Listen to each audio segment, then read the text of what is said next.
All right, everybody, welcome back to No Name Wrestling in the building, man. Sorry, we always about 15, 20 minutes late as usual. It's typical, but we had some power issues today, so we were trying to make sure everything was good and smooth. But Y'all know who to today, blame. yeah, always got to blame Mo, even though he's not on the pod no more. But we got That's to how we blame keep some. his memory alive. That's Right, all so it's for. keep him alive in spirit, man. Keep him Oh yeah. alive. If there's no anything bad that ever happens to this pod, it's probably him. Typically, man. So we do have a little announcement that we're gonna make today, and actually, I could probably put it in the chat too. Maybe I can pin it. Let's see if I can do it that way too. Today will be the last episode we do at this time. So we've done the pod, I think, always at 5 from the first episode. We've done it, to my knowledge. I think it was when Mo came on is when we started doing it at 4. It's been a while. We were at like 2 before, I think. Okay, possibly. I don't remember what time we started. That's how many episodes we didn't do. It was different when we were on PC. I know maybe it could have been different on PC. Could have been the same, but we're gonna be starting at 3 p.m. Eastern time zone now, so it'll be 2 Pacific. If you're in the West Coast, 2 a little Central, earlier 2 than Central. 12. But we will put it in the chat. I'll actually put it in the chat too and pin it so you guys know. But same day, it'll still be on Sundays. But it'll be a little bit earlier now. Just kind of be a little bit more flexible to help everybody scheduling a little bit better. That way, people can be on the pod for the whole episodes, and we got a little bit more time throughout the day to kind of do stuff later in the day, because starting at 5, ending typically a little later in the day is kind of a little it's a little iffy for certain people. So time will be changed for the podcast. Same day though, same, everybody's still here. So just kind of want to let you guys know that. Let me see, I'll actually put it in the chat real quick before we start. GW Bryce, appreciate you, man. Thank you. Appreciate you. We have 1K. Go subscribe to the No Name channel. You already know what time it is. If you haven't subscribed at this point, I don't know what you're waiting on. Go subscribe, like, comment, share with your friends. I know you got a bunch of people y'all be sending TikToks to. Send them to No Name Pod. Tell them to subscribe, man. Yeah, subscribe or we'll bring Mo back. Oof. It's a Oof. It's a joke. It's a joke. Oh my gosh. All right, Shout out Mo, man. Shout out Mo. Shout out Mo Bamba. All right, there we go. I put it in the chat. I should have it pinned as well. We do have a guest that you all want to see brought back. He was on the pod a couple months ago, and everybody asked for him to come back and everything. So I'll let him introduce himself again real quick. Make sure you plug in your stuff to everybody, what you got going on if you want, and then we'll get started with what we're going to talk about today. Got you. What's up, everybody? My name is Nick, aka The Wrestling Truth. If you didn't know, you can just call me Truth. If you want to find me on any other platform, it's just at Wrestling Truth everywhere except Instagram, because they got me right now. So it's at Wrestling Truth 2 there. So everywhere else, just Wrestling Truth. And until then, that's where we ride. I'm hyped to be here, though. Let's do it. Finally able to make it happen. And scheduling was we tried to get you back on for a minute, man. So scheduling was just going crazy and everything. But make sure you guys check out all his stuff. You don't have your own podcast, do you? You don't have your own podcast stuff? I'm in the process of working on it, but nothing really crazy right now. If you want to check it out, it'd be where we typically post long formats, which is Charger Fell, YouTube. Got you. All right, so hold on real quick. Tony H wants to know if Durag Jade. What happened? Why would Durag Jade come out? I'm actually happy because Baron Corbin came back. I did see that. I haven't watched SmackDown, but I am happy about that. I think he's talking about CM Punk, I would assume. Listen, CM Punk isn't even worth the Durag anymore. He's here. I understand. You're gonna have Durag in a minute, man. Where's Durag been? It's upstairs. Actually, I just cleaned our bedroom and it was in our in the drawer in the desk. So I'm hoping that once we move the podcast up earlier, I can move back to my old station upstairs, which is where all my stuff is. Mm-hmm. I've started doing it down here because, like I told you, Malik, Shayna sleeps later in the day. So me being up there would have interfered with her sleeping. But so it's up there. I found it the other day. It was in a drawer. But CM Punk is. You still got it? See, I still got it. It's up there. It's around. We all knew that Sammy was going to get the Here and They Say Your Damn title reign. I mean, we knew it was going to end in a month. It's 9 days is a little wild. 9 days is a little wild. I'm not gonna front. 9 days is a little wild, but we all knew it was coming. We all knew it was coming off them sooner or later. I even said in the chat, I just had a feeling. I just had a gut feeling once Cody went down at the start of the show if CM Punk comes back and takes us, I did throw up all over my screen, but it's cleaned up now. Well, my whole thing was like, one, I was like, okay, cool, shock factor, whatever. This naysayer, right, is not main eventing SummerSlam. So I seen a lot of people upset that Sammy got this type of raid. And for me, I feel like we've been watching wrestling long enough. Yeah. And even if you just got here when Triple H took over, right? Let's just say you don't know what it was like before, but you just got here when Triple H took over. John Cena beat Cody Rhodes for that title, held it for 3 months. Drew McIntyre beat Cody Rhodes for that title, held it for a month. Yeah. Did we not think anything different? Like, to me, right. Now granted, did I think Cody was going to get it back? Yes. But I've done a really good job this year staying off of Twitter because I just don't like to get spoiled on stuff. On my schedule, it gets way too busy. So I even mute y'all a lot because if something crazy happens, I'm like, oof, y'all are going to spoil me. But once I opened up Raw and it was like, oh, we're in Chicago. And then Cody went down at the start of I was like, show. I mean, like, you know what I mean? I thought CM Punk was going to come out at the end. I was like, well, Cody's clearly winning because CM Punk's going to come out. We're going to set up the main event. I really feel like SummerSlam's main events are what they wanted WrestleMania's main events to be. Yeah. But people kept getting hurt. So they were like, all right, cool, let's just do it at SummerSlam. But you know something else, G? I think as soon as I saw that they were doing this match and then they've already announced they were doing, Roman and Seth at SummerSlam, me and Malik talked last week about how WWE isn't going to be able to do what they want to do or what the fans want to do. They're going to have to do what Saudi Arabia wants to do. I wholeheartedly think, completely up front, this SummerSlam is the North American WrestleMania. 100%. I wholeheartedly think they are giving what they're giving us at SummerSlam. Brock and Oba, Roman and Seth, Cody and Punk. Who knows what else they're going to announce before SummerSlam. Mm-hmm. I wholeheartedly think they are trying to give us this biggest SummerSlam in, 10 years? Because they know we are not going to get the WrestleMania that we want as the regular viewers of wrestling. They have to give Saudi Arabia the WrestleMania they want. And it works out well for them because they get to show everybody that, here, look, WrestleMania isn't the only biggest event of the year. Right. Here's another 2-night show that we're going to give you these dream matches or dream rematches of, Punk and Cody, and then we're going to get Rollins and Roman. I'm sure there's going to be great women's matches as well. They'll give us everything that you would see at a WrestleMania. People will end the year saying, wow, SummerSlam was actually better than WrestleMania this year.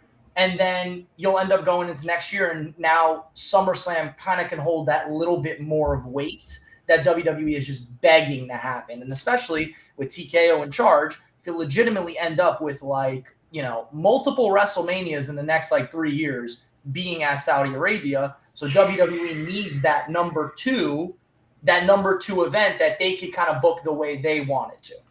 Yeah, and as you said, Jay, when we talked about it last week, as I was watching stuff happen throughout the week, I was like, man, we really are probably going to get what y'all was talking about at WrestleMania. And it's crazy because y'all remember Minneapolis was supposed to get a WrestleMania, and they pulled it. And they were like, we'll give you SummerSlam instead.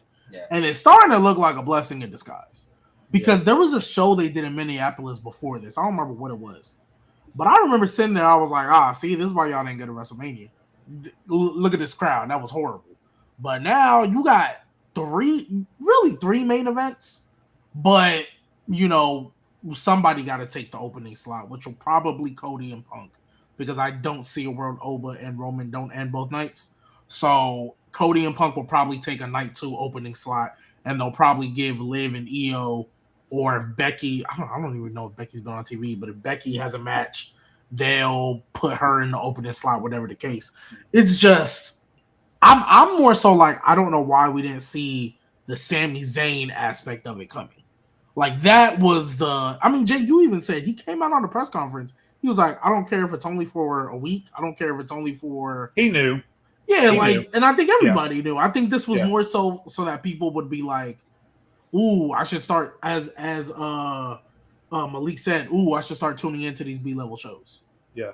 I should start caring about them a little more. That's It was a big brained idea about how they get to a WWE title match with Cody and Punk without either one of them, looking for the worse for wear. Sammy was the middleman. Sammy was the way that they transitioned the title over to Punk, and now they wanted Cody to be the pursuer instead of the pursuee. And this is how they did it. So I mean, but again, Sammy, regardless of what happened or what happens from here on, Sami Zayn can at least retire knowing that he did it, right? He did it. He got the belt. He got what he wanted. And nobody can ever take that away from him. So more power to him. I'm happy for him either way. Yeah, I feel like there's many ways they could have went about this because, Sammy never had to main event SummerSlam to, be the champion still because I don't even know if Cody and Punk are going to main event. I mean, technically. Well, they're saying that they already announced that it is. Yeah, that's what they said, but. Right. But they call everything a main event, so we all know who's getting night 2. Yeah, Roman we know that regardless, so that's gonna be night 2. But I would probably say Hell in a Cell is gonna be night 1. That would just be.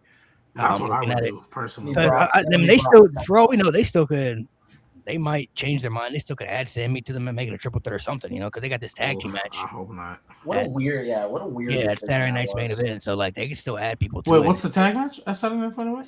Sammy and Gunther versus Punk and Cody. So they needed those names in MSG. That's what they needed those names. Yes, but are they gonna give us a fatal 4-way? That's what I think is still going to happen, but I don't know. I think they really want to tell that Cody Punk story. I think they do too, but I think Cody Punk. I still think that's Saudi Arabia. And also, with how SmackDown went off the air, it would make very little sense for it not to be Gunther against. Maybe they maybe they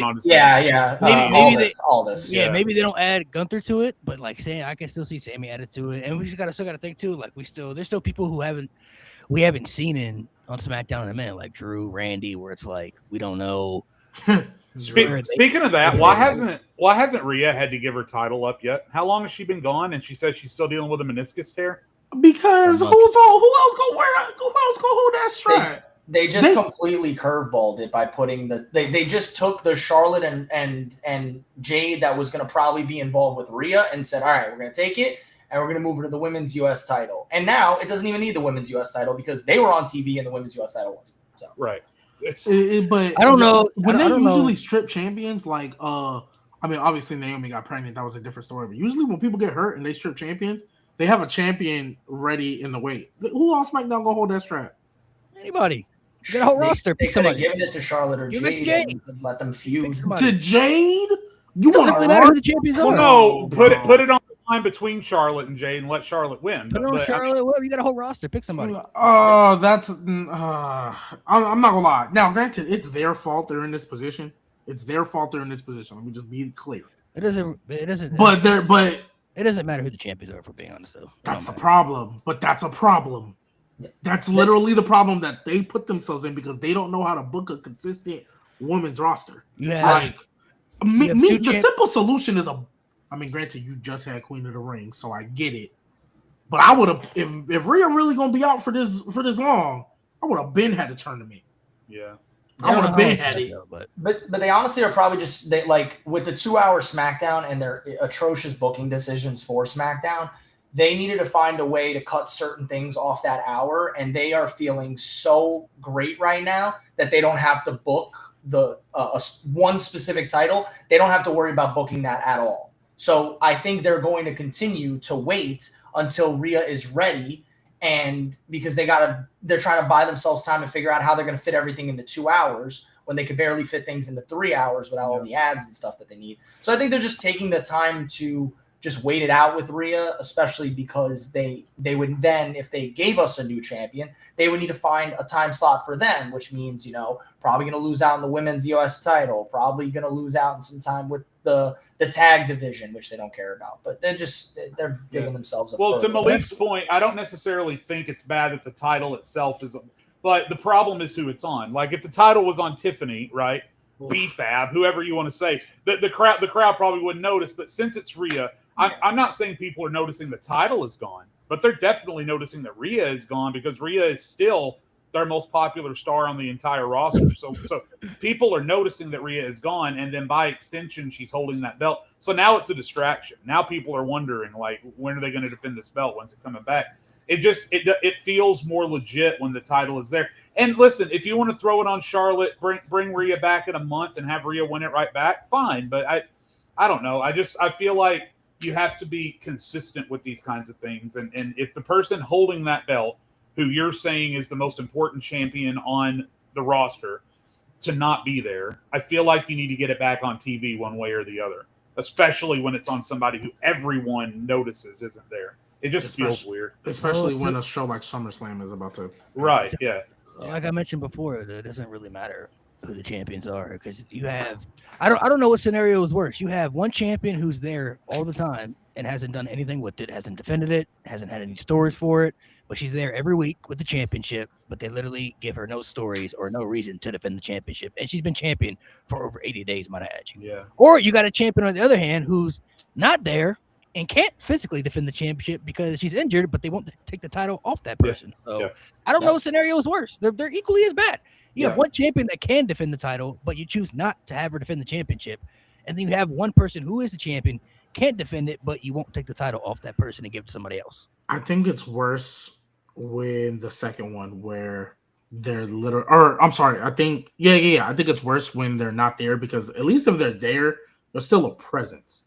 Like when Rhea won that title the first time, Nate has eloquently always mentioned the fact that her feud was with Natalya and then didn't do nothing for 6 months until Nia Jax showed up.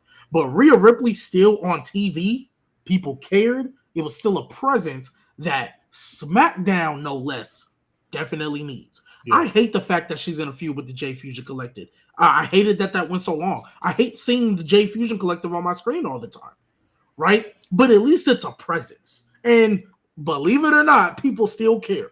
Right, Charlotte is like a year and a half, 2 years into her babyface run and hasn't gotten stale. She should be consistently on, and I would milk that till the end of time until I start hearing some boos. You have Alexa Bliss over there. I think the stuff Chelsea's doing, she finally back to being maybe not peak level Chelsea, but if they would have had a tournament, let's say, and Chelsea just wins that title on some shenanigans, whatever, and then loses it right away. I just saw you do it with Sami Zayn, so what's the issue? Chelsea Green can hold that title for a week. Yeah. You know what I mean? I mean, Julia just turned babyface. I know y'all never give her that title, but at least there's a presence that'll give you a good match, right? Like, to me, the fact that she's not there and hasn't been there, I think, in 4 weeks is a bigger problem to me. Take it off. They ain't had no problem. She was back at SummerSlam when they stripped that title for her off of Mania. Yeah. When Liv hurt her shoulder after Mania, they stripped that title and she was back in 2.5 months.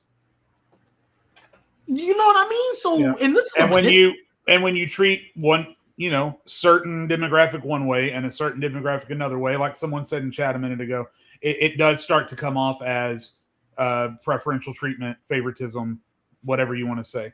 And maybe Rhea has earned it, but again, it'd be different if it was just, Rhea's missing, or Rhea's missing and she's the United States champion or one half of the tag team champion. But for your top star to be out for so long and for her to have the top belt on your brand, it feels, and with SummerSlam in 3 weeks, it just comes off as very distracting. Yeah, I don't really think it matters what type of title you have. Like, Rhea Ripley's in a position where she can give up the title and everybody knows she's gonna get it back at some point, but if you're the champion, you're hurt, you can't defend it, you got to give up the title. Like when Cena was hurt, he gave up the title, but we all knew John Cena was gonna come back and get the title eventually. There were times when they brought him back and literally won the title his first match back, so like it's very possible for that to happen. To transition to something different real quick before we get into topics, how do y'all feel about, if you watch AEW, how do you feel about Kenny winning the AEW title off of MJF? Expected. I wish they didn't, because I'm a big MJF fan. He's not Samoa Joe level, but I think MJF and AEW is always better when MJF is on top. Right. At the end of the day. But I mean, Kenny and Will, I think they're gonna do their best. I mean, I know Kenny isn't Kenny, but I still think they're gonna do whatever they can to make sure they put on as much of a classic as they could. So I'm not gonna complain about Kenny Omega and Will Ospreay at Wembley. Like, I'm not gonna complain about that. That's gonna be amazing. I trust them. I trust, I mean, Will Ospreay. I hope somebody eventually puts some ring IQ in your brain. But other than that, I think it's still gonna be a banger. So I Yeah, still feel finally like they add something, MJF to it. yeah, I think so too. Finally, something worth talking about. Yeah, I really, I think Kenny winning was cool. I like the moment. I think they do a triple threat. I heard Olin's not selling that well, so I think that's why they put it on him. I think they gotta change some stuff up. So, but it was cool. It was a really good match. I love when Kenny kicks out at one because it actually means something versus when you have it twice in one night. They do that on pay-per-views. I don't know why, but when Kenny does that shit, I feel something, and that's why he's still one of the best wrestlers in the world at his age, and that's why him winning a world title is fine. It's absolutely fine. I'm excited for All In. I think there's a lot of moving pieces that they have. I think All In is going to be really good, regardless of how many tickets they sell. I think it's going to be really good show, and the main event is going to kick ass, regardless of who it is. For sure. Yeah, and as someone who doesn't watch AEW, I'm trying to change. I'm trying to get into it. I'm trying to learn. I've been watching highlights. For one, I mean, the first thing, throw everything booking related out the window and just say for Kenny Omega to be a man who literally almost died, and to make the comeback that he's made and to be back on top. Everyone loves Kenny Omega. Everyone loves Kenny Omega. Everyone loves to see Kenny on top. So no issue there. Obviously, Kenny and Ospreay is going to be a banger. That's a foregone conclusion. My only question is, again, as someone who has sparsely kept up with AEW over the past few years and is trying to get myself in a position where I can follow it a little bit more closely, over these last few months, one question that I do have is, if MJF is looked at internally as your top guy, and if he's the most valued commodity that you have, you spend every waking moment fearing that the first opportunity he gets, WWE is going to snatch him away. Why do they keep putting MJF in these positions where he's just hot potatoing the title all the time? I don't understand the booking. I mean, and maybe someone can explain it. I'm legitimately asking because I'm not as familiar with AEW's booking it, but you would never see somebody like Roman Reigns hot potatoing a title the way that MJF does, right? So I guess. So G, if you're my student in class, I'm calling on you. I mean, you tell me. So I feel you on that, but I think because he already had his long reign and he had his like record-breaking, like top 3 AEW story, AEW reign, because he's already had that, I don't like the way he's hot potatoing it. Like, I don't believe Darby Allin should ever squash MJF. Agreed. But if he would have lost a 20-minute competitive match to Darby Allin, wouldn't have tripped. You know what I mean? So I think it's more an issue of the way he's hot potatoing it. But he's already had his reign. So I feel like now he's kind of in that Cena, like, yeah, I'm going to get the title back, but I'm going to lose it. Yeah. And then he might have like one more like long reign, but like, for example, I don't see a world Swerve's not going to get it back eventually. Like, Samoa Joe was a 2-time AEW champion. There's no way you're not telling me a Swerve isn't going to get it again. I think Will Ospreay is winning this match. So, like, I think Will is about to have his long reign. I just think at this point, MJF, even though he can still do generational stuff, he already did something generational. He already had his run. So now he's just... he's like a catalyst, or he's like the selling point. Like, okay, we want this guy to have this next moment. MJF is going to be the guy we use. Oh, and if he wouldn't have had that first run, I feel you a lot. But he already had it. He 365, right? He had like a whole year and some change. He had To your yeah. point, this will be my final word on it. But to your point, maybe his aura is shatterproof, right? Based on everything he's got going for him. But I'll tell you what, something like what happened with Darby Allin, sure as shit, better not happen again. That can't happen again. No, that was stupid. I mean, Cena hot potatoed the title a lot. There was a time he won the title and lost it in the same night. So MJF's that guy. He'll be fine. I don't like the Darby one. The Darby one's inexcusable. He shouldn't have been squashed. But the Kenny one's Right. fine. Losing to Kenny Omega in a 20-minute match. Yeah. man, No, I watched it's that not a match. big deal. I purposely went and looked it up because I was like, if there's anything that's gonna give me the strength to, lean away from the things that I hate about AEW and really give it a chance. I knew that a Kenny MJF main event match was going to do it, and it absolutely. I mean that match was crazy. I still think as far as match of the year so far from what I've seen, because again, a lot of AEW stuff I haven't seen. Match of the year that I've seen so far is still Mask versus Mask, but yeah, so far that's definitely a solid number 2 for me across both companies. Solid 2. Yeah, it was pretty good.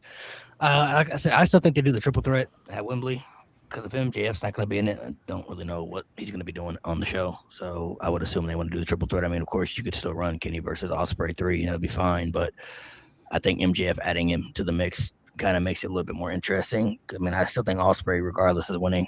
It's in Wembley, so eventually he's going to be AEW World Champion. I mean, it's bound to happen at some point. So I mean, the perfect place would be there for it to happen.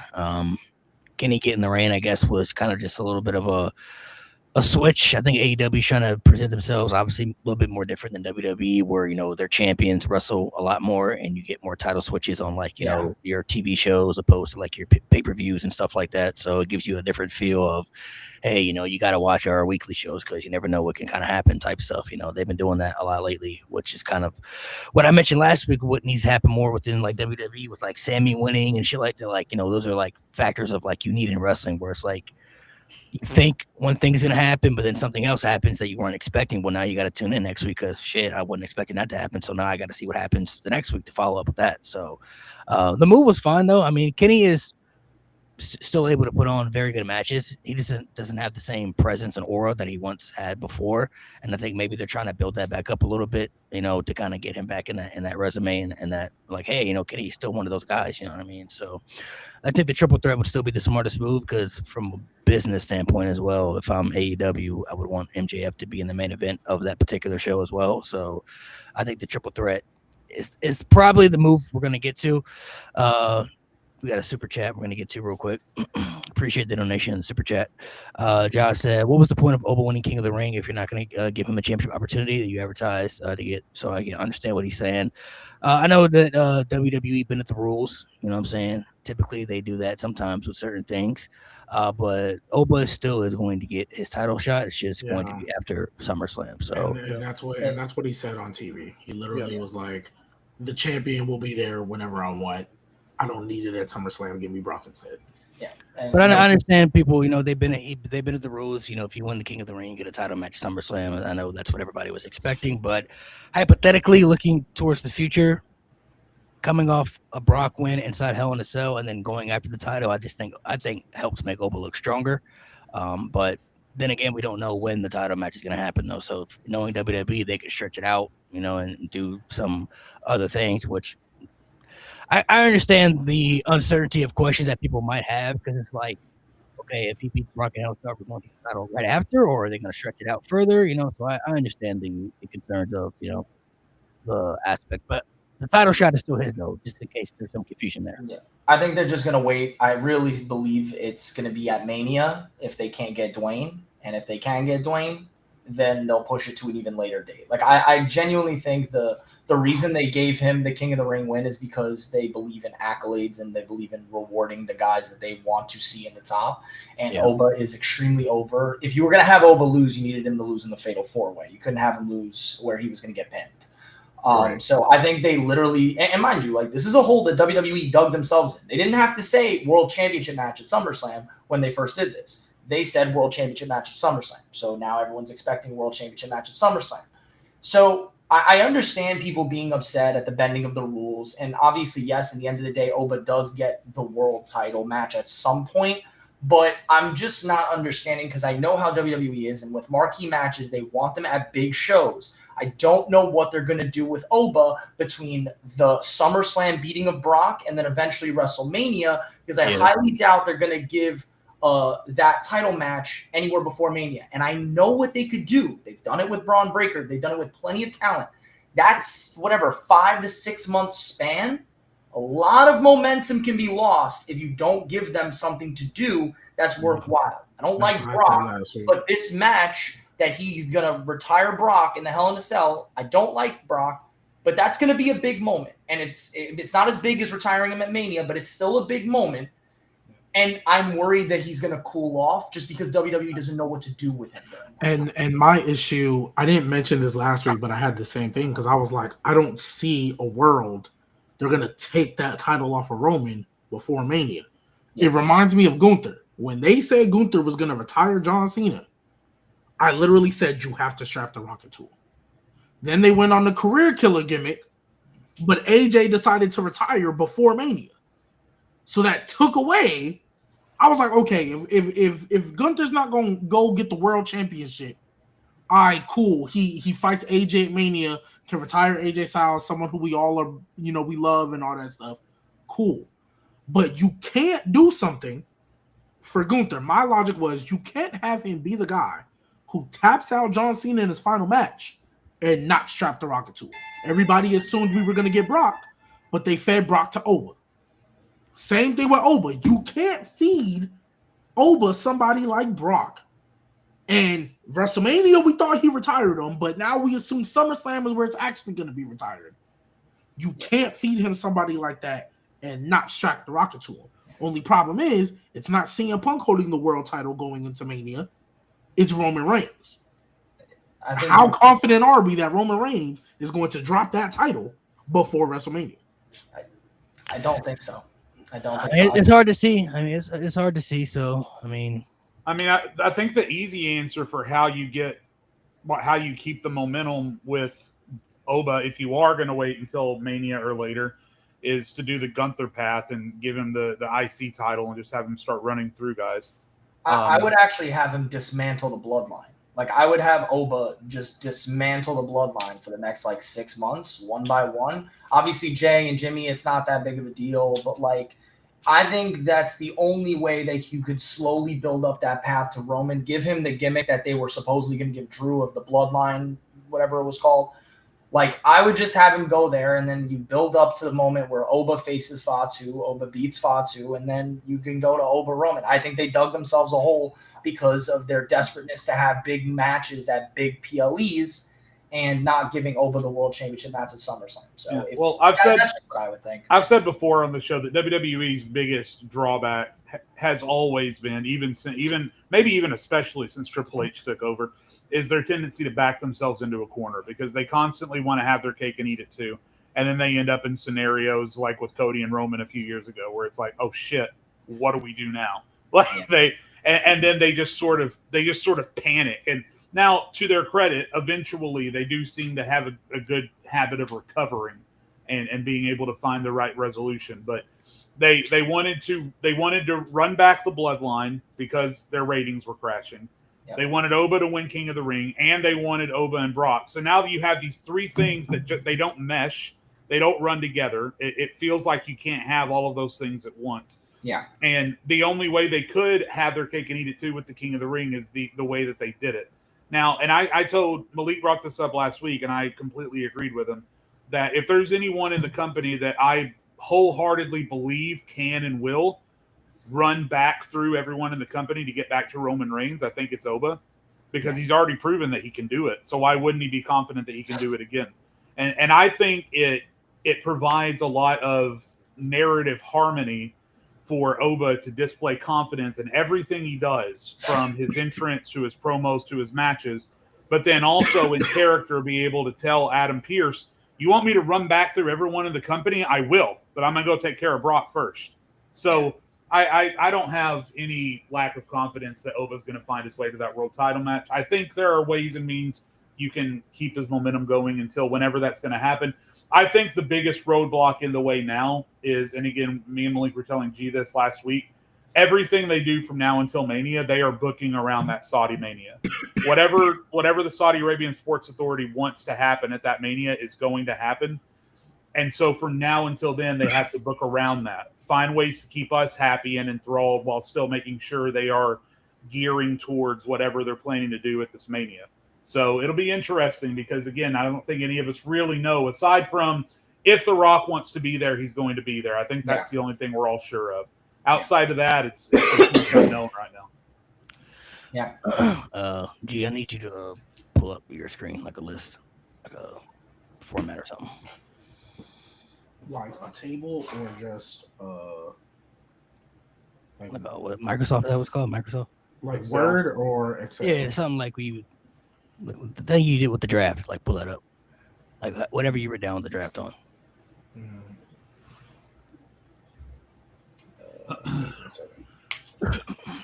Truth, before we can, let me ask you, since you're the guest, who are some people that you like watching right now in wrestling? Some of your favorites.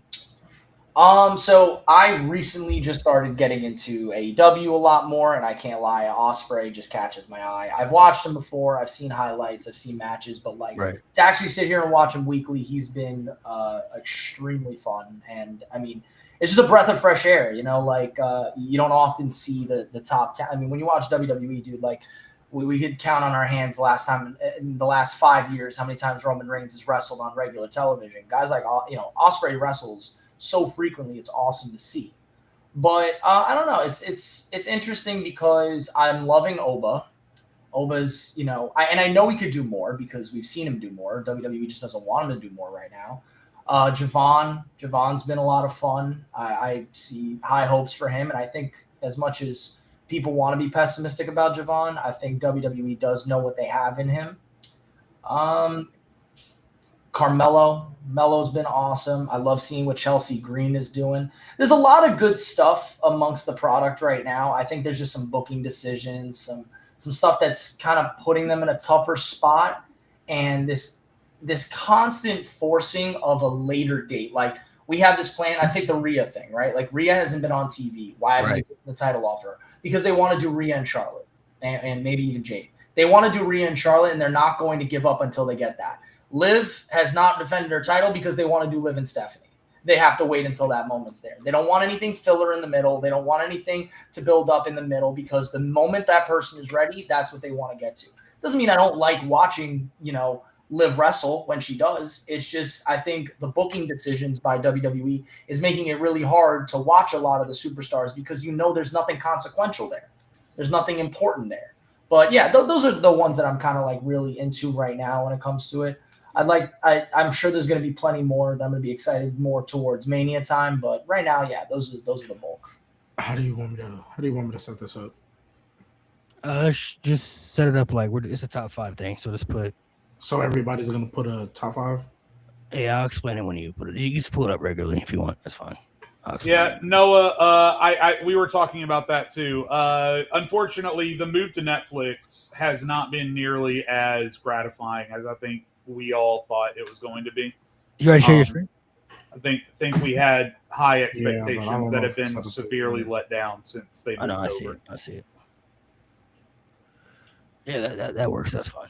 Oh, nice. I mean, obviously it's not a draft. This is just an old template, but If you want to set it up, I was thinking like just set it up like where it's just like a white screen, like a white background, like it's just all white. oh, so not this. All right, let me stop. yeah, sharing you my know what I mean? Like it's just a white background. I'll let you fix it real quick. All right, cool. Let's see.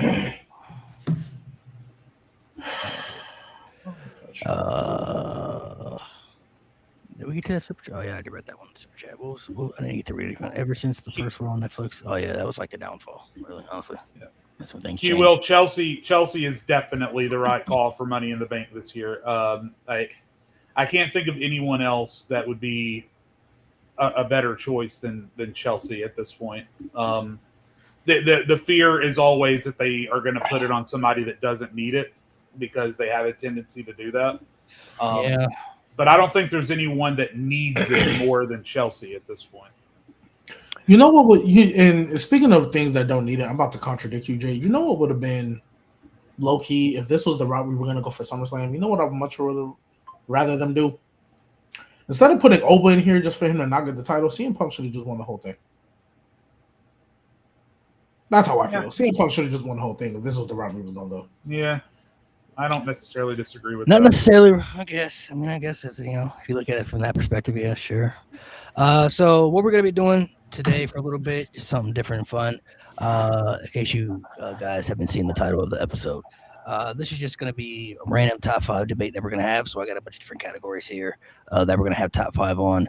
How I'm thinking we break it down is that everybody individually can name their own top 5 as you will write them down, and then if you guys want to do it for fun, we can all put it into one list and see if we can come to an agreement. That makes it a little bit more challenging and harder. See if we can come up with stuff. So I can either tell you guys the categories I have one by one, and he can write them down, or we can just go through it one by one, and you guys just be in the unknown. I say we just go off the cuff. Let's just go one by one. All right. First one is top 5 AEW superstars of all time. Oh wow. So what we'll do is everybody will do their own individual list off the top of their head. I said superstars, bro. We'll do everybody individually, and then we'll see after we all come up with our own list. We'll see if we all can make a list combined together. Dude, you better change that shit. Change that bullshit. Oh, They ain't superstars. They fucking wrestlers, bro. I was waiting. I was just knew Nate repeating. was gonna I say ain't- something. I was just repeating what Malik said. My bad. I was doing what I was Yeah, don't told. disrespect AEW like that, Malik. If man. Malik They jumped off a wrestlers, bridge, man. would you do it? G, change that shit. My bad. My bad. Put wrestlers. Yeah, you're such a Wrestlers. dad. You're such a dad, dude. You're such a dad. Oh my god. 10 Wrestlers. 10 years strong and growing, my friend. 10 years strong. So these will be, and this is all time too. Like just so everybody, all time. I mean, they've only been active since 2019. So, or Your 2017. list. 7 years. Well, I'm saying that because your list can include women, and say whatever you want to, so whatever you want to put in Oh there. yeah. So Oh yeah. this is an all time list, so it doesn't have to just be exclusive to just the men. But and then we'll see if we can make an agreement of a list. When we do the combined lists, we can decide if you guys want to do it in order or how you guys want to do it. If you want to throw people in there, so however you want to put the combined list. Now your list will just be strictly how your list is. So if you want to put your own personal list in order, it could be in order. If you just want to put people there together, you can put it there together. So however you want to do it. But I'll go. I guess you want me to go first. Since you got my name at the top. Yeah, I was just putting it in order that I saw. Okay. So I'm not gonna put mine in order. I'll wait till we do the combined list. So I'll put just random names on here, but no particular order. So I'll put Moxley. I will put MJF.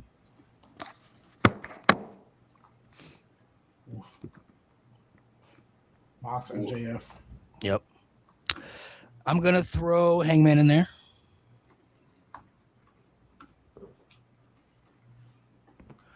I would put, because I got 2 picks here, so I'm trying to narrow down to what I want to do. I'll still put Kenny in there because he did have a crazy run for a little bit before his injury and stuff, or his diagnosis. And then my last spot, I might be a little bit different. I do like these 4 right here. I'm stuck between 2 people. I like Tony Storm. Danielson he did a lot of good stuff. I'm gonna say Tony Storm for me. I'm gonna put her in there.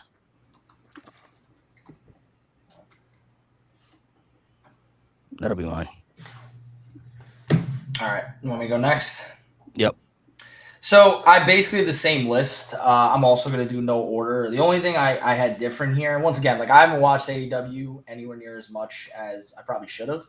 But in my limited time that I've watched, the only swap I had here was instead of Hangman, I had the Bucks. Just I don't know if we can count them because they're kind of a package deal at this point. Right. So I just had the Bucks instead. I was debating through a few. I know obviously Jericho was there in the beginning, Danielson, Hangman.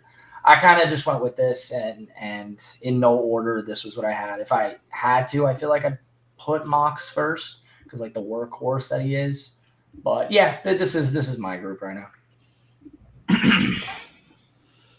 Jade. So you can go ahead and copy and paste G for the most part. I do have one change, and it's Okay. that third slot that's given us so much trouble. You could go. I could go with Hangman. I could go with the Bucks, but I think there's a guy that hasn't been there as long as the other guys that I think maybe more than almost anyone else except for Mox and MJF, epitomizes what AEW was envisioned as from the start, and that's Swerve. I would already put Swerve in the top 5 because when I think about AEW, what their fan base wants, what it was created as, what the vision was for it in the beginning, Swerve, again, more than anyone besides Mox and MJF, stands out as like that is a fucking AEW guy. Like so, his matches have been great, his characters have been great, his promos have been. I mean, and maybe I'm just trying to give him extra credit because of what WWE wanted to do with him and what he went on to make for himself in AEW. But man, he flies that AEW banner loud and proud over his head every time he goes out there. So yeah, I'd throw Swerve in there. Me for the most part, I mean it's the same list, but we are gonna change that. For me, it's gonna be the 4th slot instead of Kenny. I'm gonna put Danielson, just to be different. Everyone has the freaking same list. I'll stand out and be different. I mean, there's a list of like 10 people you could put and it not be wrong. So Right. Actually, Nate, I'm actually gonna do the exact same thing as you. Not list wise, but just to be different. So I'm actually glad that most people put Toni Storm. I think she deserves it. Kenny, obviously, we know that wrong. Hangman as well. MJF, no need to be said. I'm actually gonna take Mox off of this. What? Yeah, like I said, I'm gonna be different. I'm actually gonna take Mox off of this. And when you hear why, you'll just kind of move on and understand. I'm gonna take Mox off of bro, this. gonna put Britt Baker on there, bro. Oh my god. Hell no. Especially not that. I'm not gonna lie. She a COVID merchant too. If we keep it in the bud. There's one person I won't argue with. Let's see if it's the person you choose. You'll probably try Darby. to argue with me, but I feel like you'll probably just let it go. You're gonna put Darby on there. I respect it. Hell no.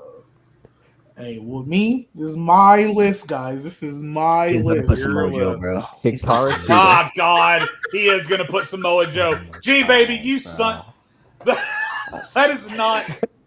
That's why I said you just gonna let it go. Not even I don't know top why NXT, I didn't bro. know he was gonna do that. He's not even top 5. This ain't NXT. NXT, bro. He's not even top 5 NXT, man. Yeah, he's not even top 5 in NXT. So Come on, bro. That's Come a different on. discussion for a different day. He's not. He's not. That's a different discussion for a different day. We could have that conversation right now. Not. might be top 10 in NXT, but top 5, not top 5. Yeah, top 5. He's top, he's top, five's top crazy. 10 for sure. Top 10 for sure. Especially if we yeah, counting the women too. Top 5, no. No. Yeah, I'm just being different Ew. because everybody Don't had say that name. everybody had the same list, so I'm just being All different. right, well, Don't You're say being that name, different. Rob. You're being the same you ever were. That's the Jack problem. Perry is crazy. All right, well, let's click down. Let's make a list together. So let's make All a right, cool, combined cool. list. I can tell you Samoa Joe ain't making that, bro. Yeah, of course. I think we could all agree Mox is in that, right? Like, I think we could all- Yeah. Come See, to the, like I said, I was just trying to be different. I know good and well. What's it called? Might put Darby Allin over Samoa Joe. I ain't gonna lie to you. It's a good cook. I'm not gonna lie. That's crazy. Are we putting this in order? It's up to y'all. What do you want to do? You want to make it harder? Or? I mean, I'm down to put it in order. we can try. I mean, we can try. I bet. All right. Who does everybody feel should be number one? Mox is number 1. I think Mox is number 1. Over MJF? Yeah, I I'd still put Mox number 1. No, I don't think y'all are doing this intentionally, but I feel like that's like you worked so hard, here you go. I don't think Mox should be over MJF. No, I just But it think kind I- of shook That's the fine. landscape when he came. yeah. I feel like MJF has I- surpassed that at this point. Pause. Y'all hear that? What the fuck? No. Okay. What? The reason I would put MJF number 1, Mox did change the landscape as far as he was like the first guy they brought in that was besides Jericho, but like once they started doing the free agency stuff, and the first person to make the jump from WWE to AEW was Mox, where it was, people knew like, oh, we know who that guy is type stuff. But MJF would be one for me because he got better quality than everybody. He got the best stories, the best matches, the best title reign, Best character. the best character. He's like the best. He's the best superstar they've created from top to bottom. I won't fight MJF at one. Yeah, no, and if Nate agrees with it, then I won't fight it either. So I'll MJF is my vote. That's my vote. I'll I'm step fine back. with that. Okay, I'll step I back. would probably go Mox 2 at least, though. Mox Mox can't go would be- lower yes, than 2. yes, Mox can't yes, go lower than 2. yes. Mox would be 2. Mox would be 2. I agree. Agreed. All right. Then I'm Agreed. good. I'm okay. So I'm not gonna argue because everybody already put majority, but we wouldn't take Kenny over Mox. No, Why not? Kenny he hasn't done enough. Like he's done a lot, but Yeah. his prime was New Japan. I just So- fought And Mox. after No, that, but we just talked about in AEW. I'm not comparing him to what he was. No, yeah, but after that first world title reign, that was It went. Yeah, we saw. the first 3 Yeah. years of AEW, or am I dragging it? Maybe 2.5, 2 years. I think He was Kenny, good. I think Kenny 3 is fine. Yeah, Mox has still done more stuff after. I mean, Yeah. like I said, Yeah. I'm not tripping too much, but I might. Kenny, y'all put Kenny 3. I'm fine with Kenny 3. I think just based on numbers, I mean, how many of us voted for him versus the other guys? I mean, Honestly, I gotta you throw it could- to you Nate. could- I don't man. know, gotta man. let I Nate mean, talk. you could argue Hangman at that. I was about to say Hangman, bro. Hangman That's the up there, greatest bro. baby face that they've ever created. So The only thing that He- holds back, the only thing I can understand if you want to put Kenny up there, the only thing that holds Hangman back is he never had the Kenny world title reign. Like he never had that world title reign. But I You I know, had look great at- chases, but if you look This at the is- stories and matches, though, bro, this is where I feel like we need to be consistent because how many? Let's just look at the votes we just made. Okay. How many of us voted for Tony Storm? That's I true. did. Every single one of us. So Yeah. I think we have to be consistent and at least consider Tony number 3 at this point. only Because- reason why I probably wouldn't put her up that high is because yes, everybody did vote for Tony Storm, but realistically, even though we didn't put it in order, a lot of us had her at 4 or 5. So Yeah. it's like she's getting a bunch of 5th place and 4th place votes. So she deserves to be in the convo. Fifth place But vote she's better not- than no vote. is her quality? But better- Hangman, is her quality her better than Kenny's? quality, because you have to think about what she did before she was timeless. Yeah. You have to think about that, and it really wasn't all that great. Especially she was riding with Paige and Ruby. Ruby, Yeah, that yeah, shit Oh, I was forgot ass. she That was shit was ass. Paige, yeah, That she shit wasn't. was ass. She wasn't. The She wasn't outcast. I'm That shit was Paige, ass. that's So she's 5. She's 5 respectively because of that. Okay, what about is Hangman's quality better than Kenny's? It's just I feel like Careful. feel Okay, like- I feel like they're neck and neck. But if I Okay, if, so if I remember correctly- the Roman versus Seth debate, the Yeah. peak versus consistency. So Yeah, that's what Yep. it is. I think Kenny's had the higher peak for sure. He had the higher peak, and then he was still getting off some crazy quality too before that stuff, like the story with Hangman in So, the beginning yeah. stages and stuff. D- Like, depends I'm on what fine we're with throwing valuing either more. anywhere. I'll put Kenny at 3. I'm cool with I that. can't have an aggressive debate on stuff that I mean, just Sweeper recently thought about. Sweeper Kenny might be the most dominant run anyone has had, Yeah. right? I mean, is there anyone who's had a more dominant run than Sweeper Yeah, like Kenny? 3 belts at once, bro. Yeah, Yeah, Yeah, I 3 mean- belts at once. I mean, it's 4 actually. I don't really care, honestly. Like it's either or. Yeah, well, I mean, What we're is it? splitting How much hairs. one- No, how no much one. one? Yeah. All right, Hangman got to Okay. be 4 though. Hangman got to be 4. yeah, Hangman Yes. 4, and then Tony 5. And Yeah, I'm I fine think the with that. reason why Tony even makes this list is because it's kind of like the same thing. Her peak as timeless and everything she's done Yes. as timeless. Like Well, no, even though we voted for guys like Swerve and Bryan Danielson, that Well, just I to feel like speak for timeless was, myself, like, G. groundbreaking. Just to speak for myself, real quick. When I made my votes, it really everyone was really the same thing I said for Swerve because AEW has such a specific identity, and I think Tony Storm is right up there with Swerve and Mox and MJF for okay, that's AEW. That's the reason we do this. So I'm okay with this order. I'm not gonna argue it, but I put Tony on my list for the same reasons as everyone else. I do. I was about to Sting- say I want to address the chat. Sting and Jericho. Sting is not Like, sniffing oh 10. my He's not even gosh. sniffing top 10. Okay, You want to put Jericho top 10? No, Jericho's fine. Jericho top 10. Maybe Jericho at in 10. 10. Oh, you talking about Maybe at Sting? 10. Yeah, Sting. He's not sniffing 10. They gonna say he's undefeated though. That's what they. Jericho to me was like, all right, cool. What you did at the start of the company, that was Yeah. great. It was a good way. I think that was the right decision because we needed a familiar face to Right. make Yeah. people want to tune in. But after that, bro, like Yeah, the your learning MJF tree. feud was cool, but like the learning MJF was really tree- good. That was really good, bro. Yeah. The what? The MJF was really good. Yeah, it was. was But very it was good. like after that, and then it was like, Sammy, are you with me? Are you not with me? Yeah. That whole story was Like the learning trash. tree, bro. No, bro. The learning No, bro. And then he was doing that whole "we're superstars," Oh, trying to make fun. Like that was Yeah. just. All right. The learning tree is why I don't put Jericho in the top 5. I hated the learning Yeah. tree. No, Yeah, I'm just. shit I was. was I was ass. just. I was just trolling. I was just trolling. Shit was All right, ass. next one, we got some WWE and AEW stuff we're gonna mix in here. So this one is also just your personal preference things. This is how this next one is just basically strictly off of your criteria.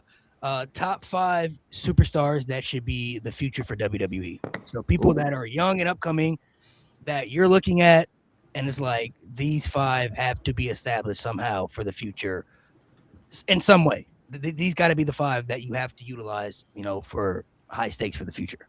I feel like everybody should have Seth on here because he's the future of the industry. He's been saying that for a decade. Been saying that for a decade. Kyle Fletcher got to get a world title first, though. You got to get a world title first. Yeah. Facts. Kyle Fletcher's on the way, but He on the way. Yeah. You got to get a world title first. Speaking of, while we're doing our list, is everybody a fan of Takeshita as a babyface? No, not a baby face, but I like He's cool. He's a fantastic wrestler. Yeah, I fantastic. got I'm just into it, like- and from the moment I saw him, I just fell in love with his wrestling. So like, I have no experience with him as a heel, but I just like what I've seen so far. Nah, I remember when he first came, he was a babyface and he was just hooping, and then he became a heel, and I was like, yeah, this is. all right. So you got the future. Like I said, this is just your criteria. This is how you're looking at it from whatever your personal view is of how you want to break it down. I got it. I feel like the first 3 everybody's gonna say this. I ain't gonna lie, it's kind of tough though, because there's a lot of people I'm looking There's at. a lot. Honestly, There's a lot. 5 is There's- not a lot of. Yeah, there's numbers. 5. That's what makes it You know, hard. I'm gonna just. I know what No, everyone's go with your gonna gut, go Nate. Go with your No. gut, Nate. I know what everybody's gonna say, so I'm gonna be different. I'm gonna be real different, actually. I'm gonna be different too. I'm gonna make my list a little bit different. I ain't gonna lie. Well, there's 3 that are unanimous for me. I can't change that, but Yeah, I was about to say. I feel like most everybody's gonna have the same 3, but there's 2 that I'm. all right. So am I going first again? Yeah. So my first 3 are pretty easy. You gotta have Oba. You gotta have Braun. I still feel in there, and I would say Kendall Gray. Easy. Those would be my unanimous 3. And then next, I'm not gonna let it be different. I'm putting Logan in there, bro. I'm putting Logan in there.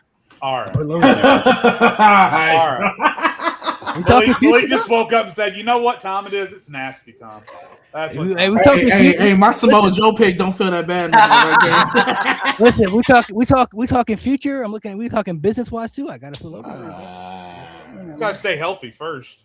Legitimately, that's my big concern with Logan. He been hurt one time, bro, Twice. He had the one against Roman, and then now the big one now. and he was back before that wasn't even Okay, but getting injured is still getting injured, Malik. So I mean, we're not gonna act like injury prone. Let's not do that. Let's not do that. I might act like it if he gets hurt again. I'm not saying he's he is annoying. now, He's but- annoying prone. He ain't Seth Rollins, bro. He's prone to annoy me. All right, He's prone to annoy me. Get hurt one time doesn't make you injury prone. twice. Good cut.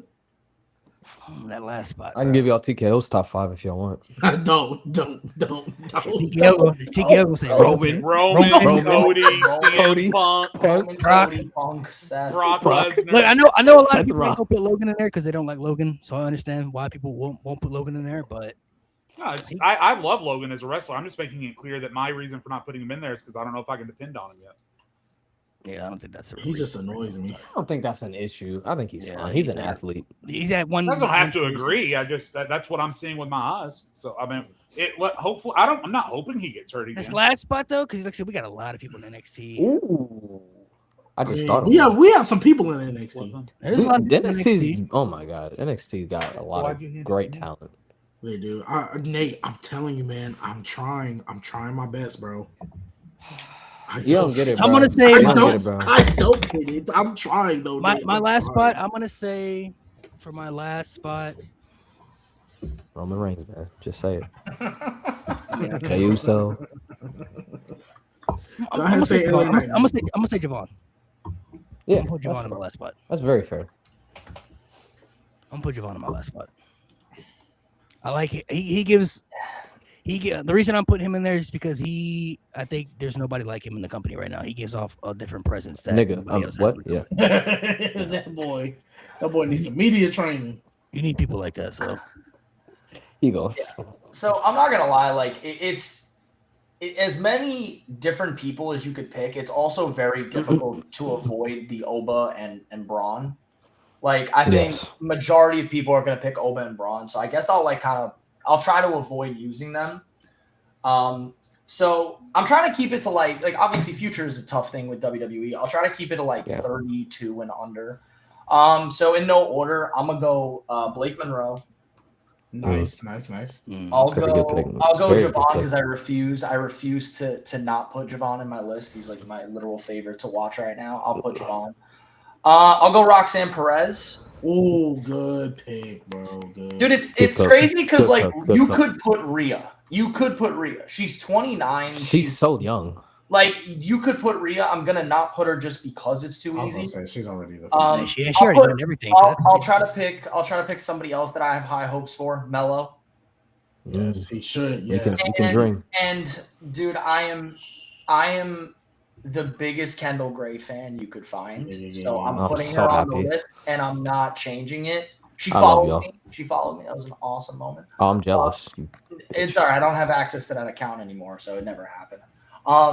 But yeah, get a screenshot of that, bro, for the proof. I know I have it somewhere. But anyways, I think there's so many like, and Murray's not granted, a bad pick. the women's division when it comes to the future is always going to be, in my opinion, easier to book than the men's division because the men have a lot of legends in quotes that they're extremely difficult to let go of. Roman, Punk, Brock, Seth, Even all- Cody at this point. Cody, Like, same he's thing. up Like there. all these older guys, even Gunther, like a lot of them are old and they're taking up that main roster spot, which allows the men's mid card to be filled with all these young guys like Trick, another guy you could throw on this list.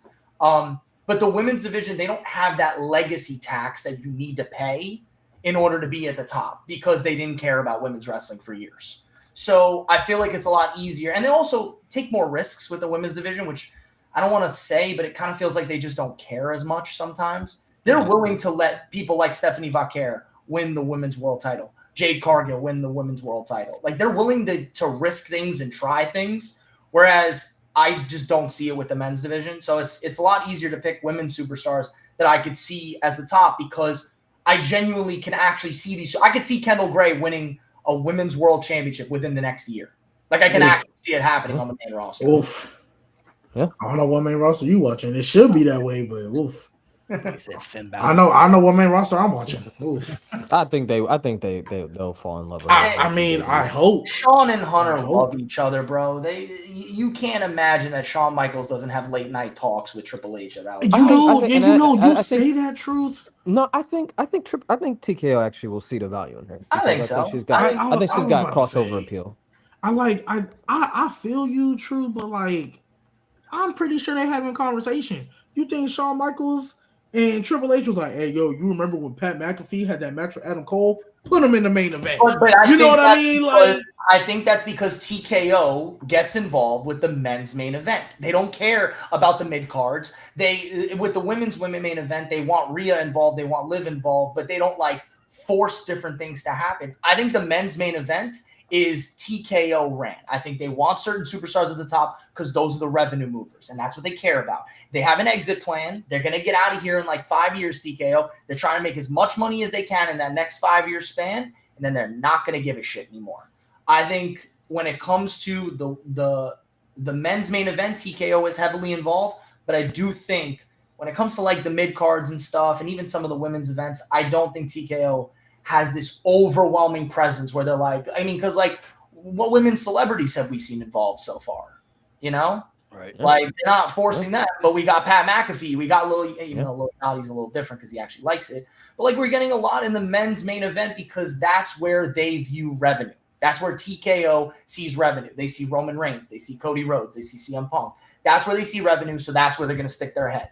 The Rock ain't coming back to fight Trick Williams. He's coming back to fight Roman Reigns. And that's why Triple H can't continue to be a spineless jellyfish with TKO, because at some point he starts to mortgage their future. But that's Well, you heard Paul Heyman.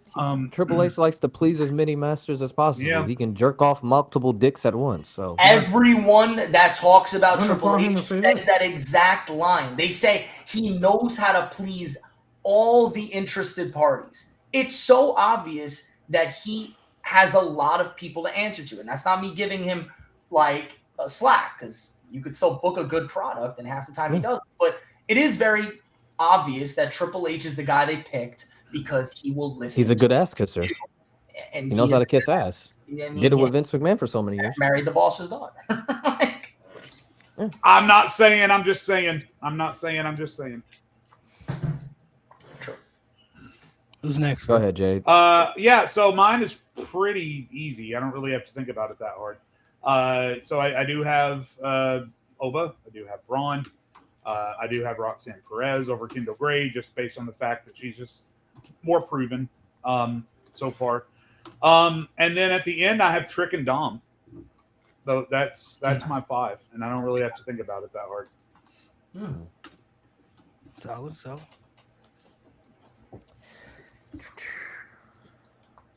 I like it. I like the All Dom. right. Yeah, the Dom one's a good call. Good call. All right, mine is actually going to look pretty different than everybody else's. First name I have JC Jane. I think she is the perfect heel. I think her heel work is incredible. I don't ever see her ever being a baby face. I think she could be the best heel that they have. She's just a natural heel.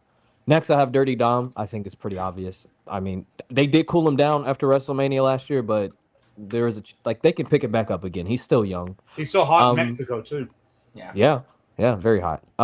Next one is unique. It's a layup. I don't understand how they have not used her to her full potential. Jordan Grace. What the fuck? What do you mean Yeah. use What her the to her fuck? full potential? How about used her? Like, Yeah, use her. What the Period. fuck?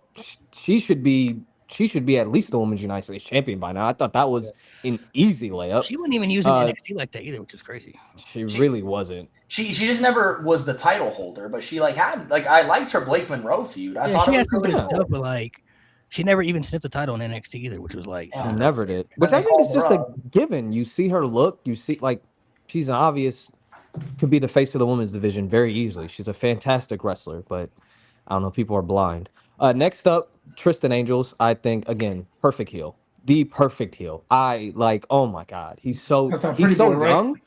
Yeah, so young. He's a pretty boy, but he's also like a pretty boy he can fight. Like, how is that not the perfect heel gimmick? Like, I'm gonna beat your ass and I'm gonna steal your girl. Like, what the fuck? Like, it's so perfect. And then lastly, I have Kendall Gray. I mean, we've already said it. I mean, just all around the perfect wrestler. I mean, there's really at her age, at her experience, there's really not a lot of flaws in her game when it comes to the in-ring work. So And it feels like it genuinely, her promos feel like very emotional. And I actually they feel honest. They feel like they come from the heart. And with a baby face, that's really the only That's hard. way to, but that's also the only way to get over. You got to Yeah. feel like what you're saying is real. As a heel, it's easy. You Mhm. just shit on the Yeah. crowd and Mhm. move on. As a baby face, you got to feel real and you got to feel like people understand you. And I'm sure when she gets to the main roster, there's going to be heavier challenges, but like, I have nothing but confidence that she will thrive on the main roster.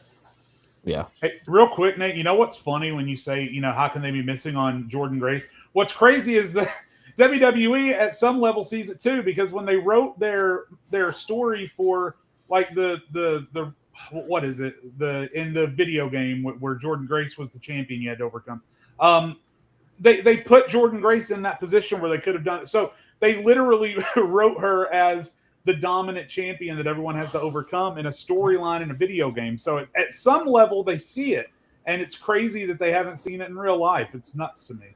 so that's not that. Well, I mean, they also- ChatGPT had nothing to do with the 2K. I was about Yeah, to say I guess they. so, but I was about to say they but- also made Samoa Joe in Overcoming Champion. yeah. And he had one arm. Yes, Hey, y'all remember he had one arm? 2K20 had one arm, bro. I don't He know. had one arm? Bro, how did we get... Yeah, when Yes, 2K20 was so bad, bro. I never Nigga, played story mode. I never Was played. that the That's one the with only thing I Zombie played. Triple That's- H? Or was that Oh, earlier? God. That was Ooh, I zombie. think that They might they have had been they had the zombies in No, there. they Still, had him but, in 2020. Oh my god, that. Oh, but I never was so played bad. 2020 story mode, so I never played the story. Nah, mode. that game was Bro. solid. It's like a drug. He had one Yeah. arm. What? Yes, in the main event, you fought Samoa Joe and someone else in a mixed tag team match. Samoa Joe had one arm. I don't know why. Yeah. Oh my It was god. so bad. This I never freaking knew that. company. All right, so for me, Oh I my went different God. as well, as far as the future, but I'm doing nothing but women superstars because as much as I think there's talent down there in NXT in the men's side, Oba, Braun, and Javon and Trick as well are already the 4 guys on the main roster that I think are gonna get that thing. So I don't need to talk about that. So first up, obviously, I'm gonna just get her out the way. I'm gonna go Kendall Gray. Amazing. Second, Jada Parker. She to me is literally giving me Bianca Belair vibes. Like I don't think she's gonna win the title, and I think she's gonna win the title not too long after she gets up to the main roster. But that's what I feel. Maybe not as like gifted in ring, but I think she has the same presence. Also, I'm gonna get this out the way. Zarya. I have been on record saying I don't think Zarya should lose another match.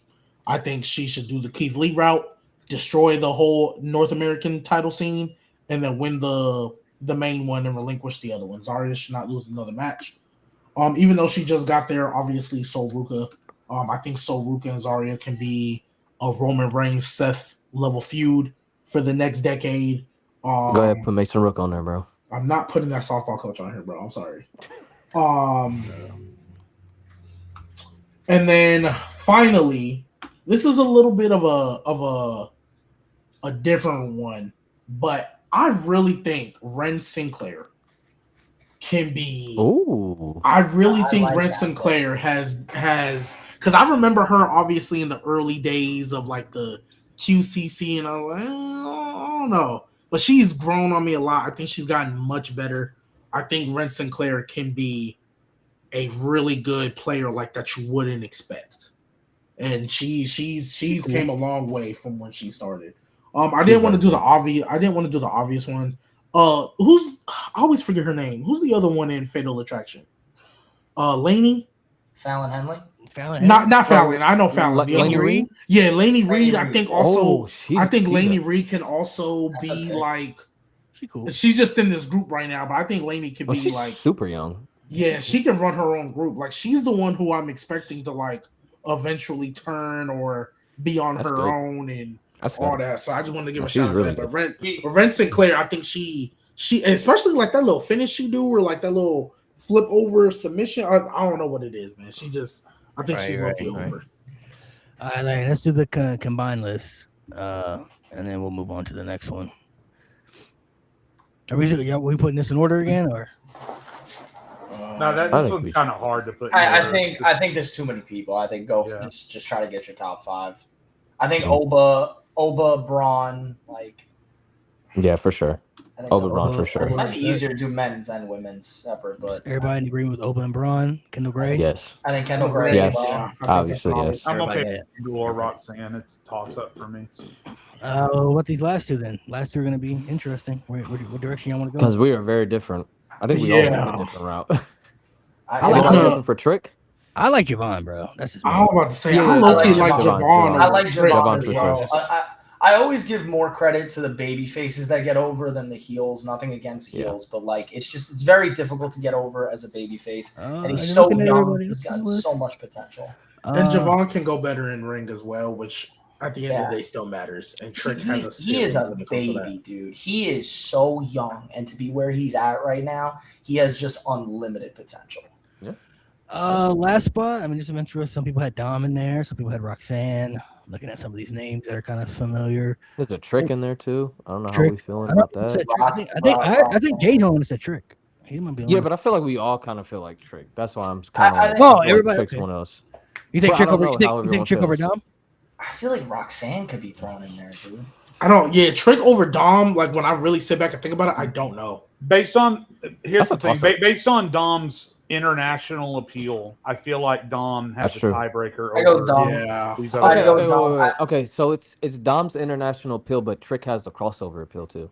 Yeah. I think Trick has more Yeah, crossover Trick got the appeal. popularity, So, bro. Like, so it's like what you value more. You value. I think it's a wash in ring. I don't think either of them Well, are yeah. changing. I the think world Dom's in a the little ring. better. I think Dom's a little Yeah. better in ring. Yeah, But I do think think Trick is for a sure. better heel, though. I think, like, if I'm being Yes. honest, this is not to diminish Dom because credit to where it's due, but I definitely think Dom's like heel work and promos sometimes get heavily dependent on the crowd booing him crowd. to oblivion. I could get that. I just Like- think Dom by the end of the year, I low key think he's going to be Money in the Bank this year.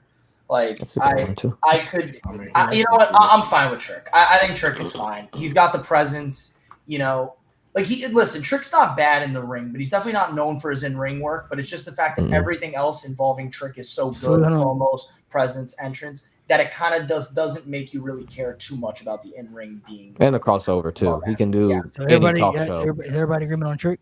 Yeah, I think so. Y'all on I'm Trick? fine with Trick. If All it was three my of the list, trio. I'd probably still go Dom, but I'm not going to argue. It's semantics at this Okay. point. Yeah. All right, What that's a cool. list. I would Good have list. either one is fine. I mean, you could do either. Yeah. I think the first two are a given though. I Yeah. think Yeah. if they, I don't think they will, but just based off how they've already used them. But if somehow in some universe, if we're talking 5 years from now about Oba filming the What If, it'll be one of the biggest crimes I've ever seen. Oh yeah, Oh my god. Oba far and away is the most Yeah. inexcusable of If- of yeah. anyone that we've mentioned. That That might if be he's up not a there. star, That might be worse than Strowman for me, bro. I ain't gonna lie. 'Cause If they It's for sure worse than fumble, Strowman. if they somehow fumble Oba, I will never talk about WWE on the internet ever again. Like, I will It's- just never. Yeah, I'm not gonna lie, Nate. I'm not gonna lie, Nate. They already made me take a break, and like I literally had to watch so much stuff before. I think it was the last PLA? Oh, Night of Champions. I had to catch up on someone. I hadn't watched for like a PLA month. is crazy. Bro. It's PLA. worth PLA. it's worth saying something though that like with the in my opinion pretty terrible booking of Braun Breaker, we all still kind of feel confident that he can find his way. I think Because it's not his fault. yeah, I don't even think But his how- booking. I Yeah, don't go think his ahead. booking's been like. I don't look at his booking as terrible. I just he's Y'all- just got to get y'all away. He just think, got to uh, get away from Seth. Y'all think That's he's gonna? the stuffy thing is that he's stuck in this tag team. He's now the tag team champion again Yeah. with Austin Theory. And I think Max that they're Steel. just stalling until he kind of does. He kind of has Bronson to be. Reed Though, that's comes the thing. back. You feel I me? mean, I agree. I mean, y'all don't see it. Y'all don't see the obvious love triangle that's about to happen. Yo, shut up, bro. All Y'all right, think I'm playing. all right. That's Y'all think when I'm I playing. put. That's Alright, when I Nate, put alright, the Nate, you got WWE it, brother. down.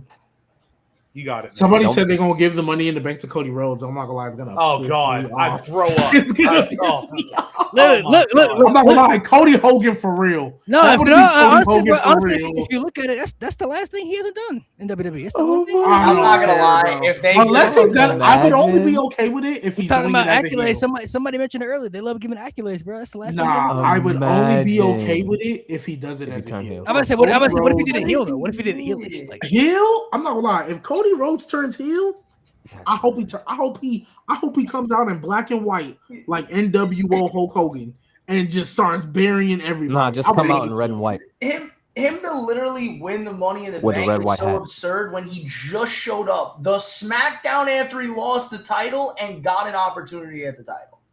Like but he earned it though. He beat Jey Uso for it. So. beat Jay, that's not earning it.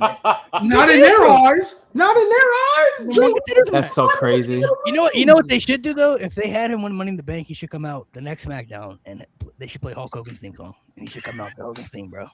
That'd be badass. Come out straight to Hulk Hogan's theme song. That'd be hilarious. I could finally Uh, associate that theme The song. next one is gonna be fun because where everybody's gonna be able to do their rants and get nasty. Top 5 worst decisions in the TKO era. Worst things you've seen. Existing. That's actually It's just getting involved. Number one. Everything. yo, G, put me a little lower on this one. I Number wanna see what 2. everyone else is Continuing to be involved. Now it's gonna be hard because you got 5 slots, so there obviously could be more than 5 slots, but you gotta pick and choose Oh here. my So God. I go first because I can tell you mine. So All right, I'm sending it over now. Put me. Yeah, I got you. I appreciate you. You don't have to put me all the way, but it's fine. All right. So, we didn't talk that nauseum about this stuff. So, And just to Well, this- clarify, because chat's going to tear us apart if we don't clarify, we're talking about booking, right? So we're not talking ticket Yes. prices. We're not talking Yeah. about Saudi Arabian Okay, involvement. good. We're not talking about any of that. Okay. Okay, All right. that makes more sense. all right, Mine's in no particular order, so I'm just gonna name my 5. First, I think this might be the worst decision they've made so far in this era, to me personally. First one that comes to my mind is Jey Uso tapping out Gunther. That to me, that might be the worst one. Now, Jey Uso winning the world title was not an issue because we all expected that. That was fine. But the way they had him go about winning that match by submission against somebody like Gunther, there's no storyline angle that you can make me believe that Jey Uso could tap out Gunther. I still to this day, I think that. I don't know if Gunther. I don't know if he's ever. And I did forget about it until he reminds us every time. The next one, I'm just gonna say LA Knight in general. We just put LA Knight. I don't know how you have him in 3 Money in the Banks for 3 years and he doesn't get not win one of them. Not one of them. And then his most accomplished thing is a U.S. title, and he's losing to Shinsuke Nakamura. Yeah. Shinsuke didn't do nothing after that. We're still doing equations to figure out why that shit happened. I mean, let's see. Oh, we got to go. We got to go. Pat McAfee and Jelly Roll and the Randy and Cody stuff this year. Easy layup of a story where you have a 20-year saga of an easy storyline to tell, and you involve 2 people who had no business being involved. I don't understand it.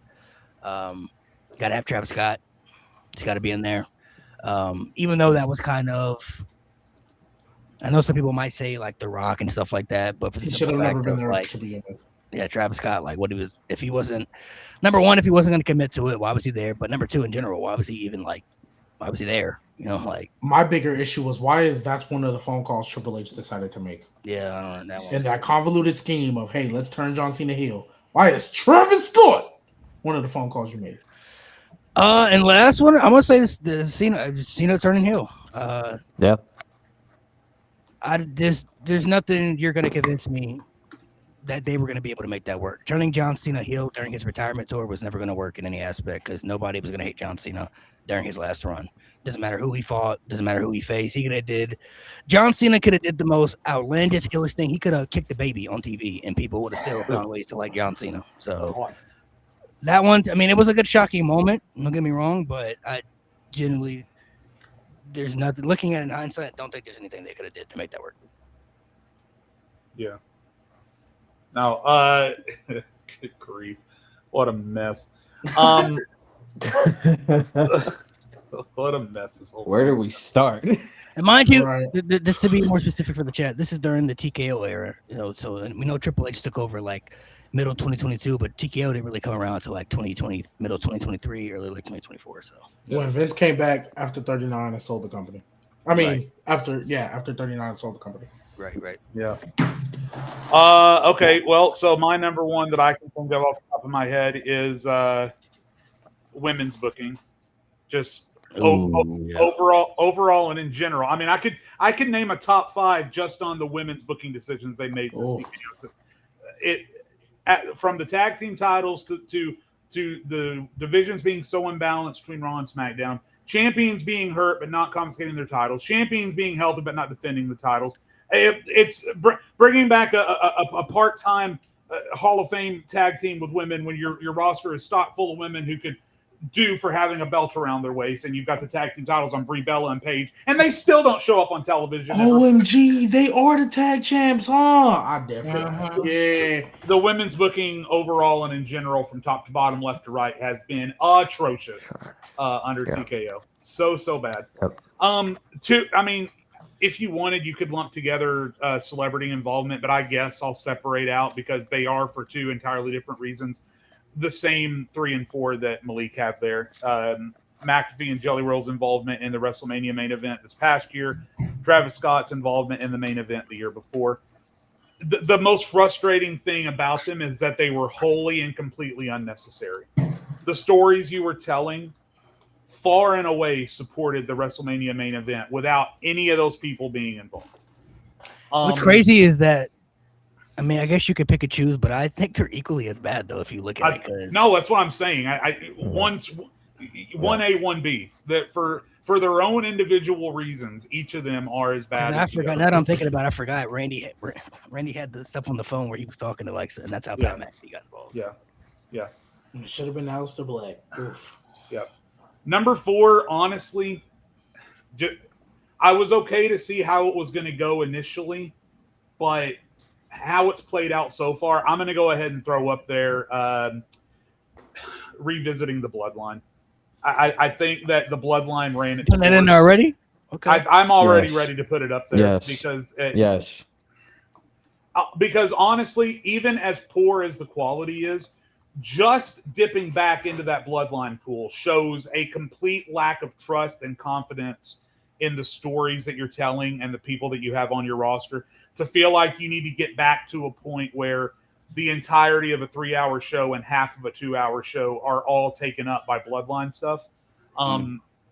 There's a number of reasons why I don't like it. And then 5 again. I'm not going to say the actual moment of the heel turn, but at the very least, the follow-up execution to the John Cena heel turn is maybe one of the worst things I've ever seen in my entire life. The moment was iconic, and even with The Rock's involvement, I think it was well played out. Obviously, the crowd's reaction speaks for itself. But with a few exceptional, really, in my opinion, the only exception being the feud with Punk, because there were a lot of memorable moments in the Punk feud. There was just so much they could have done better with Cena in his final run than the shit that they did with the heel turn. As iconic as the moment was, the follow-up just was so bad. So, yeah. That's got to be in my top 5. That's true. All right, Nate, floor's yours. Oh boy. Oh man. All right. Sitting on TKO, my favorite thing to do. All right. Number 1, WrestleMania 41 and 42 as a whole. 2 of the worst back-to-back WrestleManias I've ever seen in my lifetime. What the fuck were we doing for WrestleMania 41? They say the Renaissance era ended when Travis Scott showed up. No, it ended when Gunther tapped out the fucking Jey Uso. What the fuck was that? And then the rest of the show was a regular episode of Raw or SmackDown until Roman Reigns, Seth Rollins, and CM Punk saved the whole show. WrestleMania 42, night 1. The worst night of WrestleMania I've seen since WrestleMania 27. Shit was ass. Terrible. One good match. Of course, it involved Gunther. Of course, the fucking best part of WWE. But the rest of that show, ass. Night 2, pretty solid. What was the main event of night 1? Randy and Cody. Randy and Cody. Oh yeah, shit. Yeah. Damn. Yeah. Night 2. Damn. Yeah, That's a yeah, problem. yeah. So bad you forgot. Night 2, Damn. solid night 2, but yeah, For the kind bigger of. main event, It was but- kind of hard to miss with all the ads you were showing. When Oh, Hulk Hogan yeah. has more screen time than your women's wrestlers, Yeah. I think there's a problem. So number 2, we're just on number 1. Number 2, Rhea Ripley, overrated. No character, no character progression. Matches are great. Promos, same thing. Her character development has been terrible. And she's champion and injured. They haven't taken the title off her. What are we doing here? They've done her so dirty. They are not letting her explore at all. Just come out, say mommy's on top. Pop she gets, fantastic. Her character, trash. One of the she's worst been closed characters off since day WWE one? has. What? She's been closed off since day 1. She's not Shut allowed up. to explore any connection. Number 3, old ass main event scene. Why does everybody who is in the WWE main event have to be 40 plus years old? How come we have not had a world champion who was born in the 90s yet? What are we doing? Why is the main event a fucking looks like a retirement home almost? We're on the way there. All right, you might as well just bring Ric Flair back at this point and have him win his 17th world title. Say, hey, I want to tie John Cena's record because this main event scene's too old for me. I don't like it. I do not care. I do not care to see 40-year-old Cody Rhodes versus 40-year-old CM Punk. We should have did this at WrestleMania. It'll be a great match. They can tell a story. I'm just over it. Y'all are old. Please. We're done with the 1800s. Okay, number 4, the handling of Gunther after he lost to Jey Uso. They've done him so dirty. He is lost aura for me. It is very hard for me to be invested in Gunther. I don't even watch, but when I see Gunther, I feel nothing. And a part of me dies every time I see current Gunther. It is a shame what they have done to my glorious king. They considered him losing to Pat McAfee. Yep. That was considered. Considered. What was there? It was considered. There was someone in that Yeah. fucking room. There was not a chat GPT in sight. And they said, what if Pat McAfee beat Gunther after he just tapped out to Jey Uso? Do you want to kill this man's entire career? What did he do? Did he sleep with someone's wife? I do not understand. This is terrible. And then number 5, sucking the soul out of WWE as a whole. That's what they do. Sucked it all out. Whoa. That's what they did. That's what they did. Let's That's what relax they a did. little bit. Major Raw dog. pause. Flag on No the plate. condom. They did it raw dog on their knees. Okay. Every time I watch. Flag on red card. Every red time card. I watch, if I even see a clip, I feel nothing. It is sad. They've sucked the entire soul out of the WWE, and that is why every time we talk about it, I mute my microphone because I really don't have much to say. Respect. Besides that, unless it's negative like this, unless I get to shit on TKO for like 5 uninterrupted minutes, Crazy ball, I bro. love doing that shit. Crazy. So yeah, that's my list. All right, I'm gonna go on mute. It's a debate, bro. This nigga Nate is crazy. Oh my gosh. Somebody get that man a do-rag. Yeah, word. We should oof. Man. Yeah. I'm sorry, chat. Yeah, he was all with that one. That was wild. Okay. I'm just gonna try to give moments without explanation. 5 worst decisions in the TKO era. 1, New Day heel turn. Okay. Actually, the New Day heel turn follow up. Yeah, New Day handling overall. I mean, That's a good one. That had so much potential. I was so hyped. I made a video so hyped. That's a good one. I forgot about that one. Actually. Number 2. I'm really not gonna explain this one. Brock Lesnar, Brock Lesnar. Versus Yeah, almost put him on my John list. Cena. I that gotta one. change mine. Brock Lesnar versus John Cena happened at a PLE during his retirement tour in 2026. Number 3. Tag teams left off Mania.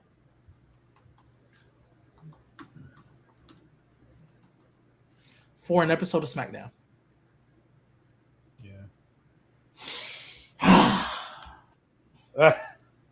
For an episode of SmackDown, mind you. SmackDown. Number 4.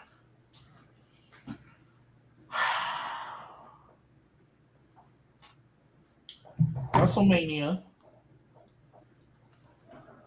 41, night 1.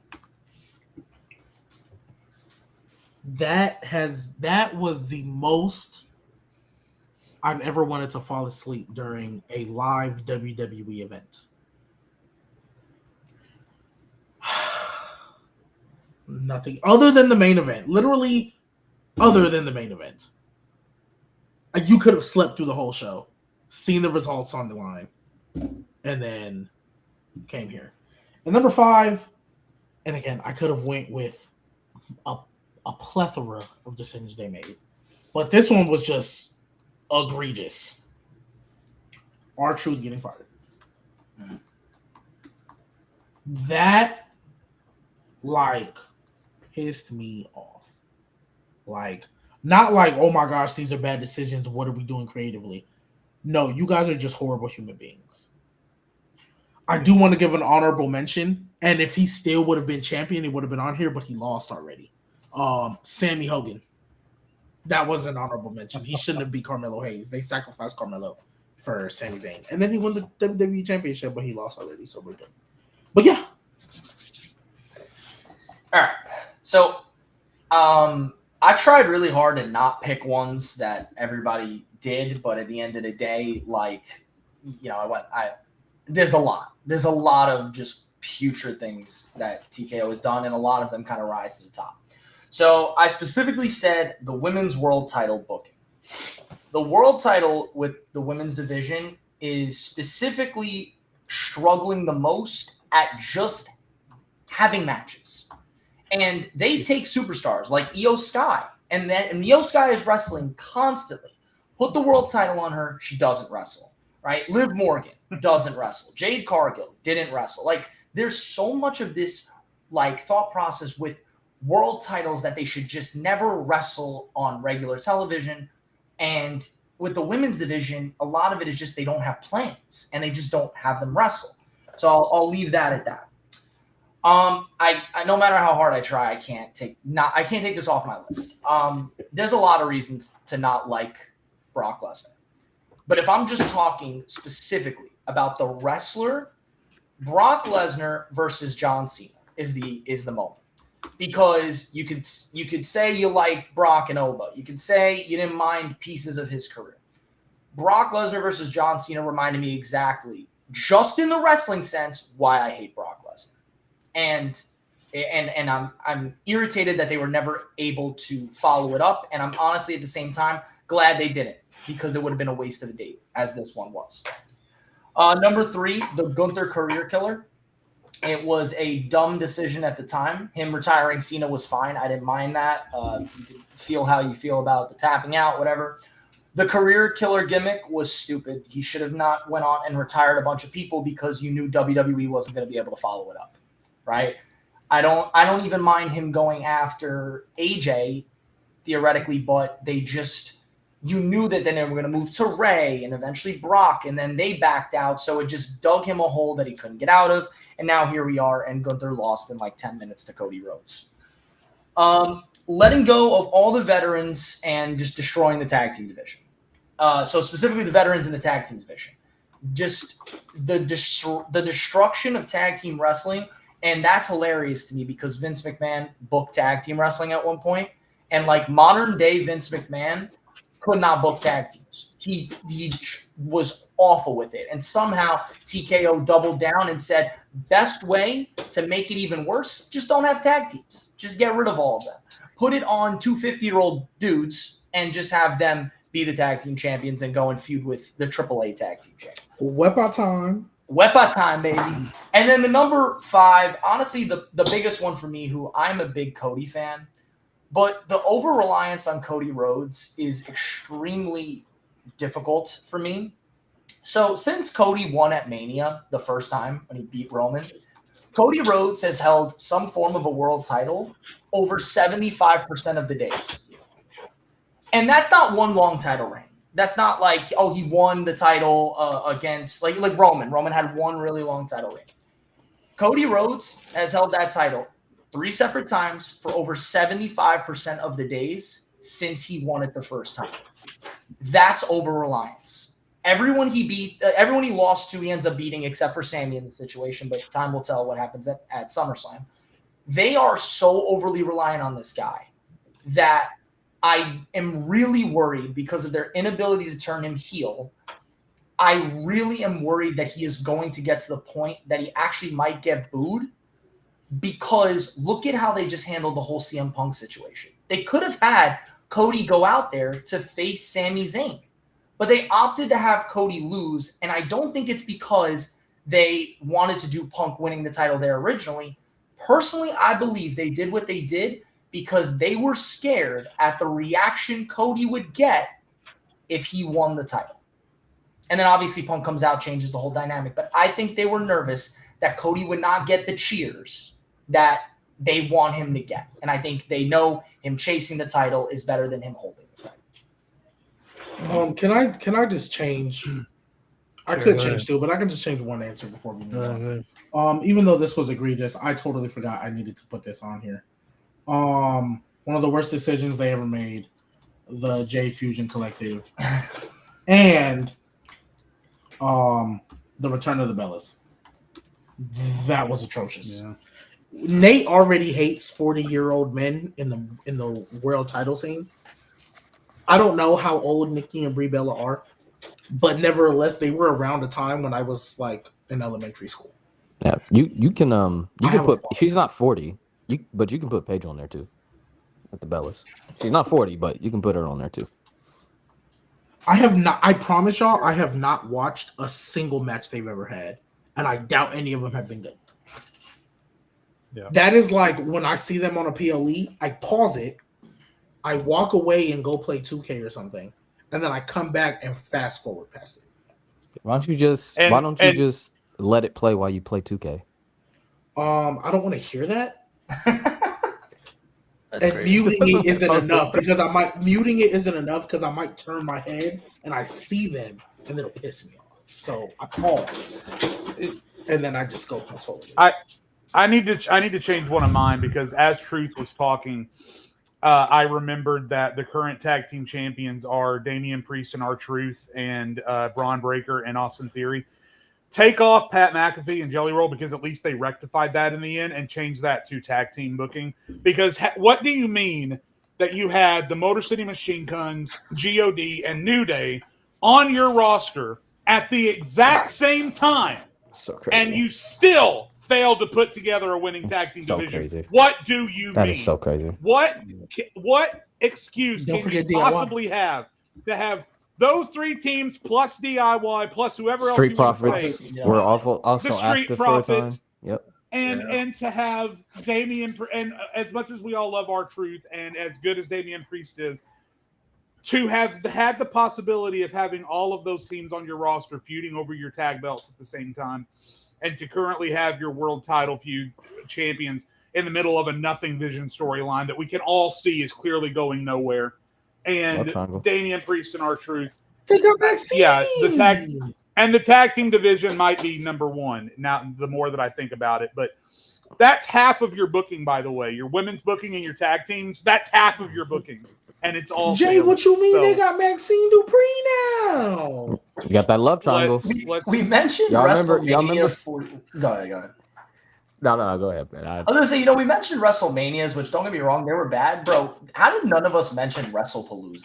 That was the worst. I did. That was, I tried to block Other, that from my other than memory. John Cena, Brock That shit was Lesnar, bad. I don't remember anything else that was on. it was bad. Like, it was the Cody Drew match. I'm pretty sure there was the Punk and AJ match. Like, I mean, it wasn't great, but you were happy for both Punk and AJ. Wait, Oh my God. is that the one Finn Balor caused the DQ on? No, Punk and AJ Lee versus Becky. Oh. But I'm saying, like, that. But remember, they made, like, that was the big deal. Wasn't that the first? That was Yeah. they made the Yeah. PLE because they moved to ESPN. Yeah, and half of them, like half of the people in the world who were trying to watch couldn't watch because ESPN, you know what, that's a little bit more of like just TKO being TKO. But yeah, honestly, yeah, there was some ones that like people are All mentioning. right, let's put this. Let's see if we can make it because we all had different answers. So can we make it a top 20? we all had a lot of different This answers, is- man. So There's let's probably see. more we can go into. So Yeah, honestly, yeah, of making course, this of a course. top 5 is gonna be. So what should be And I the mean, collective combined top 5? We all had some different answers in there. I'm so. fine with Cena retirement tour being number one. Yeah, yeah. Handle No, it. the retirement tour or the heel turn. I think it Just handled everything after the heel turn, bro. Everything after the heel turn. That shit was ass. I'm fine with that. And we could save space on the list by grouping together all of the unnecessary celebrity involvement and legend returns. We could just group all Let's that put together. celebrity and put it on involvement. a spot. Celebrity involvement. Yeah, celebrity. Yeah. And then we I can feel like even the put, tag team like, division. I was about to say we can just Tag. put non-main event booking. Yeah, Non-main I event. mean- I mean, the main event booking is still an issue, but it's way more consistent. So yeah, put celebrity involvement, and then put somebody said tag team division. Yeah, I think I would do tag team division because I feel like the men's mid card booking has been pretty good. Nah, typically- women's division is so garbage, though. Well, like G said, we could literally just Main card put division, non-men main card. I mean, The tag team division, I would say for sure. I mean, we could put Oh, both tag no, divisions not as men. a whole. Oh, I thought you just said non-main event booking. Yeah, because I mean, I feel you on the mid card, but that's not enough to overcome how bad the women's division and the tag team on both sides. Oh my god. Oh, and the women's mid card division is pretty bad too. Yeah. Like, mind you, just to put it out there, I just want to remind people in the chat in case they don't know. You know, this is the second time they're telling a Lyra Bailey feud, and they never paid off the first one because they just got back together And they just because they realized, oh snap, we don't have tag teams. New Day heel turn. I feel like New Day follow. Oh yes. I forgot about that. I feel like then I mean my personal thought for 5 is you could do the overall hands on old people. I don't know, man. LA Knight got to be up there, bro. You got to be up there. I don't know how you could be over that consistently and be in three options of a Money in the Bank. And you don't get nothing out of it. They gave Jey Uso the world title. You can't find the Sami Zayn's got a world title. It's so crazy, brother. They think that Jay. have been one of the they're most- like he's been one of the Jay's more. They say Jay's more consistent in ring. They think Jay's more Is that consistent. real? They think I he's didn't more know if that was reliable. real. I don't know if that's real or not, but If it is, I'm gonna real, make would not I'm gonna surprise make an me. argument for LA would Knight not because surprise me. number one, he's easily been one of the top 5 most over guys in the company. He's a top merch seller. The crowd reacts to him, and they've had multiple opportunities to at least give him Yes. something. I'm fine with LA Knight. They gave Jey Uso the world title. They gave Sami Zayn a world title. Drew McIntyre had the title for a month. They could easily slid him in there somewhere. Everything they view as what you need to, like everything that TKO believes in is coming in the top superstar, merch sales, having a catchphrase, fun entrance that people pop to, like those things. LA Knight has all of them, and the fact that he hasn't won is kind of baffling. I'm good with LA Knight. Yeah, that's fine. I mean, there's a couple. But that sort of also blends into my point with the bloodline and Truth's point with just over reliance on Cody Rhodes is that they refuse to put any faith on anybody that's not named Roman, Cody, Punk. Yeah. So you could do over reliance on 40-year-olds. I mean, you could just group all of them together. He's in his 40s. But I guess over reliance on familiar faith. Trying I don't to be know. talented. The problem is you could put LA Knight if you want to, but when I look at that, I'm thinking about the total picture I would say as a just whole of not taking chances. Yeah, not taking enough chances. Yeah, that's it. Put that in the fifth spot. Put that in the fifth spot. G. Not taking enough. I think that this is the best way to kind of just like overall encapsulate everything we said without like leaving out certain points. the main one obviously. And I guess my thing is like as far as like taking chances, like if it doesn't work, you can always fix it. Right. Jey Uso, at the time when he won the Rumble, it was like, oh my gosh, the story made sense. You handled it poorly when you got there, dude. You handled it so poorly when you got there. It didn't work. You took it back off of him. Cool. It's so stupid. Oh my god, bro! If he just didn't tap out Gunther, the opinion on everything involving Jey Uso would be so much different. Yeah, and that's why they don't take a chance on LA Knight, because they saw the backlash Jey Uso got from the fans online who apparently don't matter, but we know that's why they decided not to take a chance on LA Knight, because they're like, all right, we took a chance on Jey Uso, but they didn't like it. But the reason we didn't like it because you didn't handle it right, you didn't book it right. How the fuck is Jey Uso going to tap out? You know what? I don't want to go down this path again. It's a very dark path. This is not the version of Nate you want to see. All right, we could do one more. So I'll throw out the different ones that I had and just see which one you guys want to do. So I have top 5. We could do top 5 AEW fumbles, like superstar fumbles, like people that we thought had potential that could have been used. We have top 5 AEW matches. Ooh. We have top 5 superstars since 2020, WWE and AEW combined. Top 5 stories, WWE and AEW combined since 2020, or top 5 WrestleManias ever. I'm just gonna throw in my hat. Go ahead, Nate. No, go ahead. I was just gonna throw in my hat for the ones that mix AEW and WWE, just because I don't have a crazy amount of knowledge. Like I do like the 5 matches AEW. Like I do, because what did you say the 2 AEW mix ones were? One of them was top matches. 5 stories, top 5 superstars. What was top matches? AEW top 5 AEW matches. Oh, okay. I think I like the stories. I think I can do either stories or superstars. I like those. I don't mind doing superstars. The AEW, WWE. This is combined though, so this is like a top 5 superstar list since 2020. I don't mind that. The best used superstar since 2020, WWE and AEW. So this is just. I don't mind that. I could do that. So you said it's best used.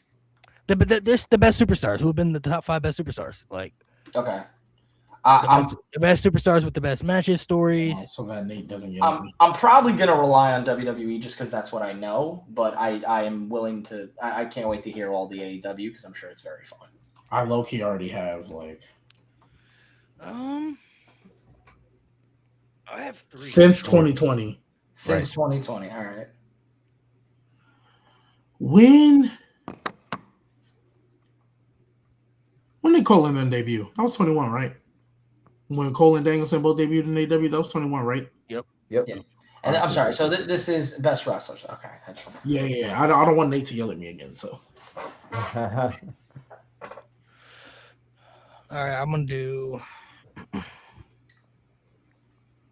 I got my two. Well, I got two off the top of my head for sure.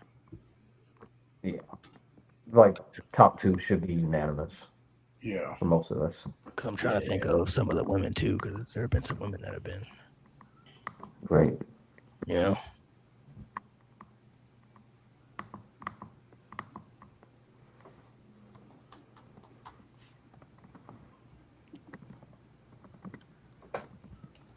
I'm gonna throw some hot takes in there. All right. I'll throw some hot takes in there just to kind of ruffle it up a little. All right. Don't say Brie Bella. I might have to kick you out the show. No, that's crazy. Jay, let me. All right, so these are just the top 5 best superstars since 2020. We're talking overall of matches, stories, presentation, you know, all the shebang. So I'm gonna obviously say Roman. MJF would be in there for me too.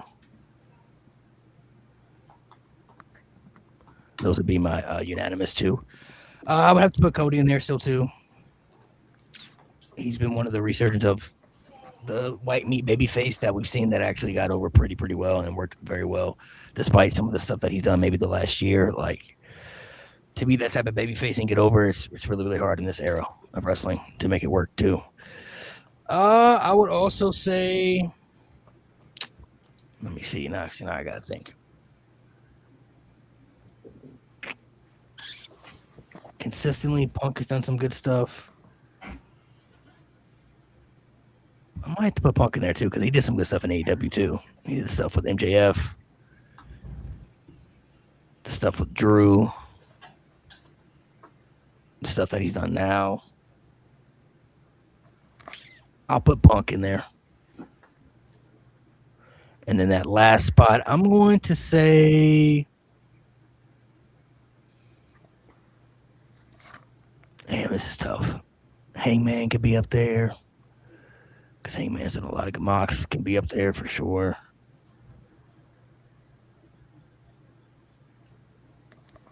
Because Mox been part of some of the best stuff they've had in AEW too. Seth Rollins has done some good stuff.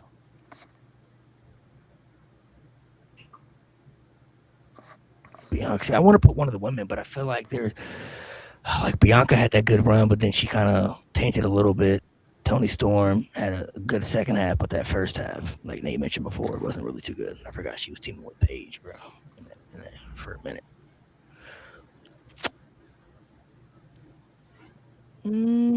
My last spot, I'm going to show love to...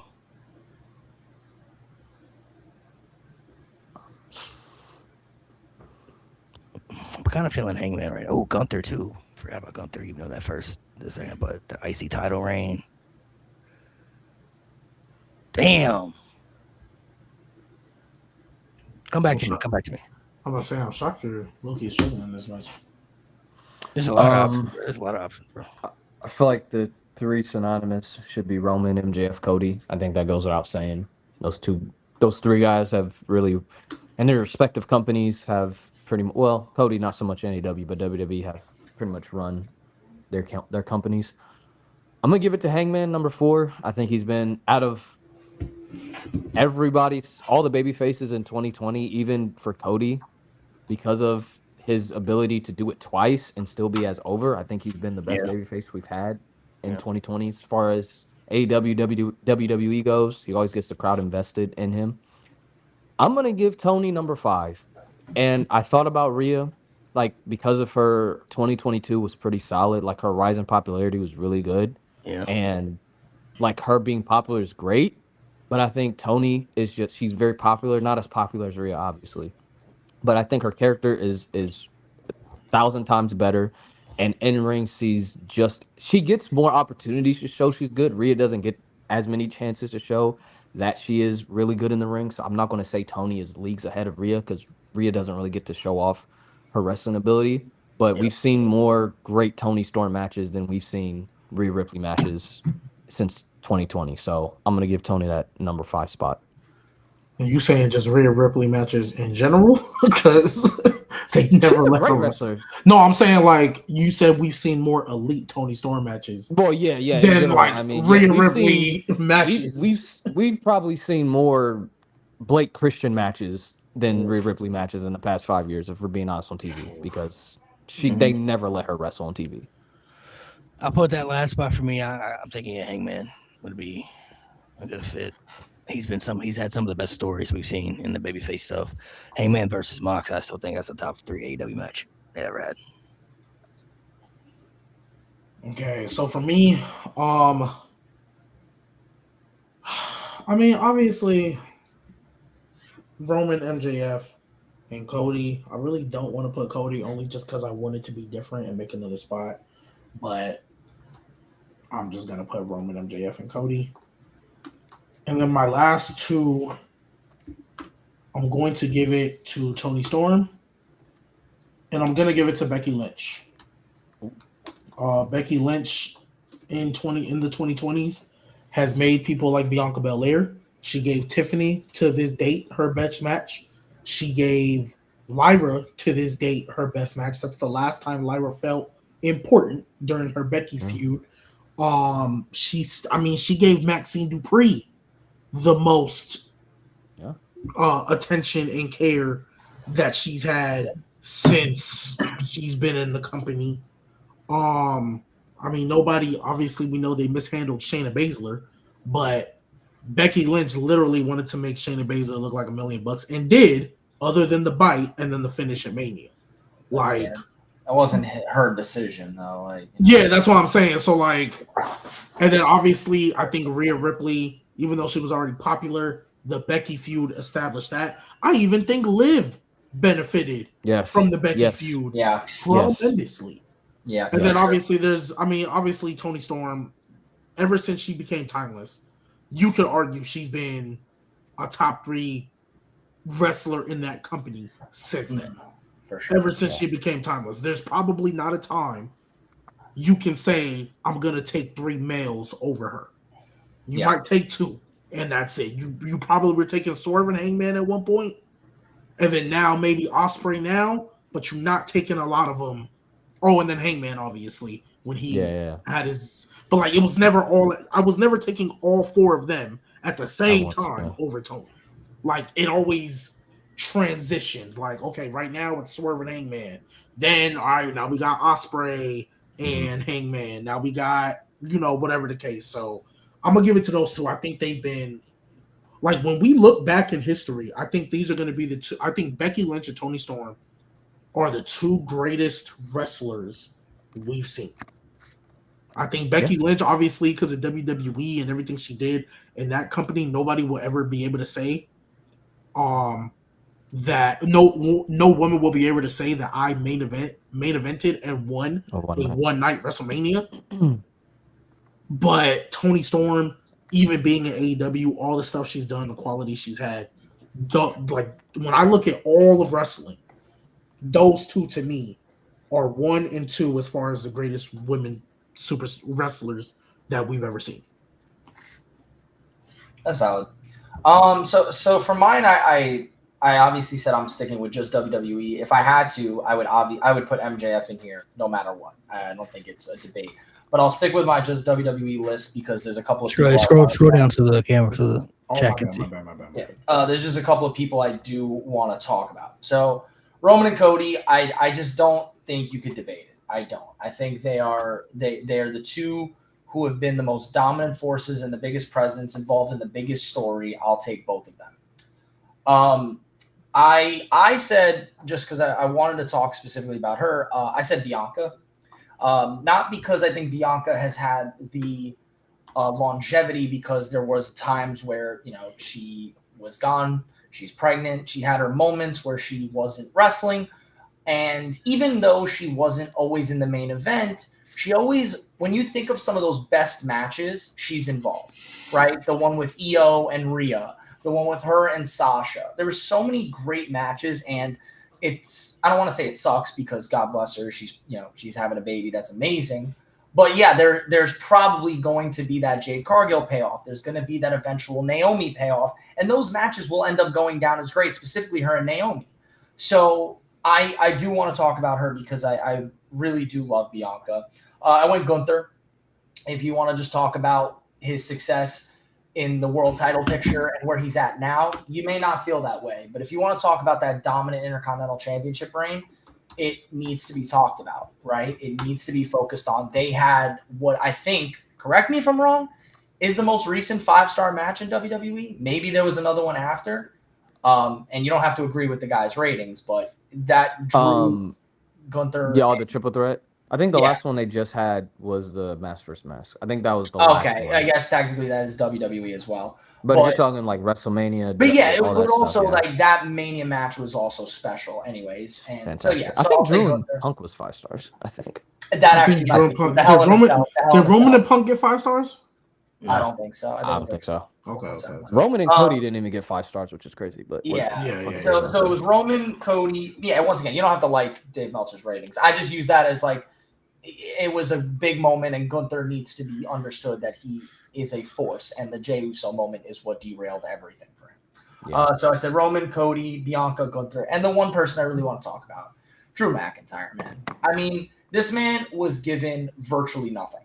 I mean, he was handed the hardest situation. He was basically told, you need to entertain the crowd without the crowd. You need to get over without being able to kind of show off your emotion because the crowd's not going to play to it. He carried WWE through the pandemic era, and maybe not carried, but he was one of the driving forces behind the pandemic era. And he was still able to be so over on the main roster when the crowds came back and when he was, moved to being a heel. He has this incredible feud with CM Punk. He wins the world title just to lose it and turn that into a storyline. He ends up winning it from Cody, actually having a proper reign. And Drew is just, I feel like, not talked about as much because there are these other people like Rollins, Roman, Punk, and Cody always at the top. But Drew is right there with him. He deserves to be talked about. He deserves to be given the credit. And if you guys don't know, I'm the biggest NXT Black and Gold fan you can find. And it's my favorite era of professional wrestling. Drew McIntyre coming back to WWE was one of the biggest moments for me because this was a guy that just couldn't really, find his connection with the crowd, ends up becoming a force to be reckoned with. So I feel like it's remiss to not be talking about Drew. He's not going to make our collective top 5, but he's worth noting. He's worth talking about, and that's why I have him there. I want to also mention Gunther has the most 5-star matches of anybody in WWE, and 4 of them came in the 2020s. I just wanted to point How many that out. did he have? 5. One was his match against Tyler Bate. The NXT UK matches. Yeah, Yeah, in Cardiff, Ilya. which is a fantastic. But that was 2019. But the other 4 are in 2020s. Ilya, both of them. The NXT UK and the Takeover one. Other one is the Triple Threat. So, and the other is Sheamus, Clash at the Castle. My boy Johnny Planksalot's got 3, I believe. Johnny, he has 4 according to Google. God bless him. Who? Johnny Gargano? Go to AEW, Yeah. I'm begging you. What are the 4? Adam Cole, Gargano. Andrade, Okay. Ciampa. I mean, I know Ciampa, the Ciampa Ciampa one the has unsanctioned match, right? I think so. unsanctioned. He might have 2 with Adam Cole. I could be wrong. Let me see what Wikipedia The has to 2 say. Adam I'm Cole pretty matches are 5 stars. The 2. So it's the 2 Adam Coles, the Andrade, and the Ciampa unsanctioned. Oh my god. Freaking Will Ospreay has 55. Jesus. Jeez, bro. Hey, listen, Dave's got a type. I know. New Japan, bro. New Japan. Tokyo Dome. How many does Kenny have? Kenny's got a lot, I think, too. Kenny's got a lot. Any New Japan stuff's got a lot, bro. Yeah. If you're listen, I just in the end of the day, any moment I could talk about Johnny Gargano, I always will. I can't wait for him to go to AEW. It's gonna be I hope him, Kevin, and Sammy join make a super group. I hope and pray it happens. Kevin Owens. Yeah. I don't know when he's gonna come back, but I hope he does. If you're booking the show, I'm watching the show. With that statement right there, if you're booking the show, I'll watch the show. Yeah, at this point, shit, I want to see. I need Bailey to go to AEW too, bro. Oh yeah. I think Yeah. there's Honestly, I don't think she ever will, unfortunately. I think she will. Didn't she just tease I it? think she will. Didn't she just I tease it? think she wants to get out. I I she think that's wants why to they had wrestle. Lyra turn. I think they had Lyra turn because Bailey's going to do her sayonara. Because I think her contract ends this year. I could be wrong. Yeah, it does. But It I does. think their whole goal is they're going to have Bailey put Lyra out, like put her over on her way out. Send her on over to AEW because Mercedes already said eventually she's gonna go back to WWE. So before that even happens, let's go ahead and get Bailey on over there so we can we can cook up some Wait, stuff over there. Mercedes said she would come back to WWE. Yeah, like She there said was She said it in an interview. She said Yeah. she didn't say it like that, but she was like at some point, yeah. Yeah, but like 5 to 7 years from now, TKO ain't gonna be here. So I'm letting you guys know, like what do you mean they're not going to be here? Like, what do you mean? well, because I think they booked their listen. I'm not going to sit here and talk about Jeff Jarrett like he knows everything, but I do believe the point that they have their exit strategy.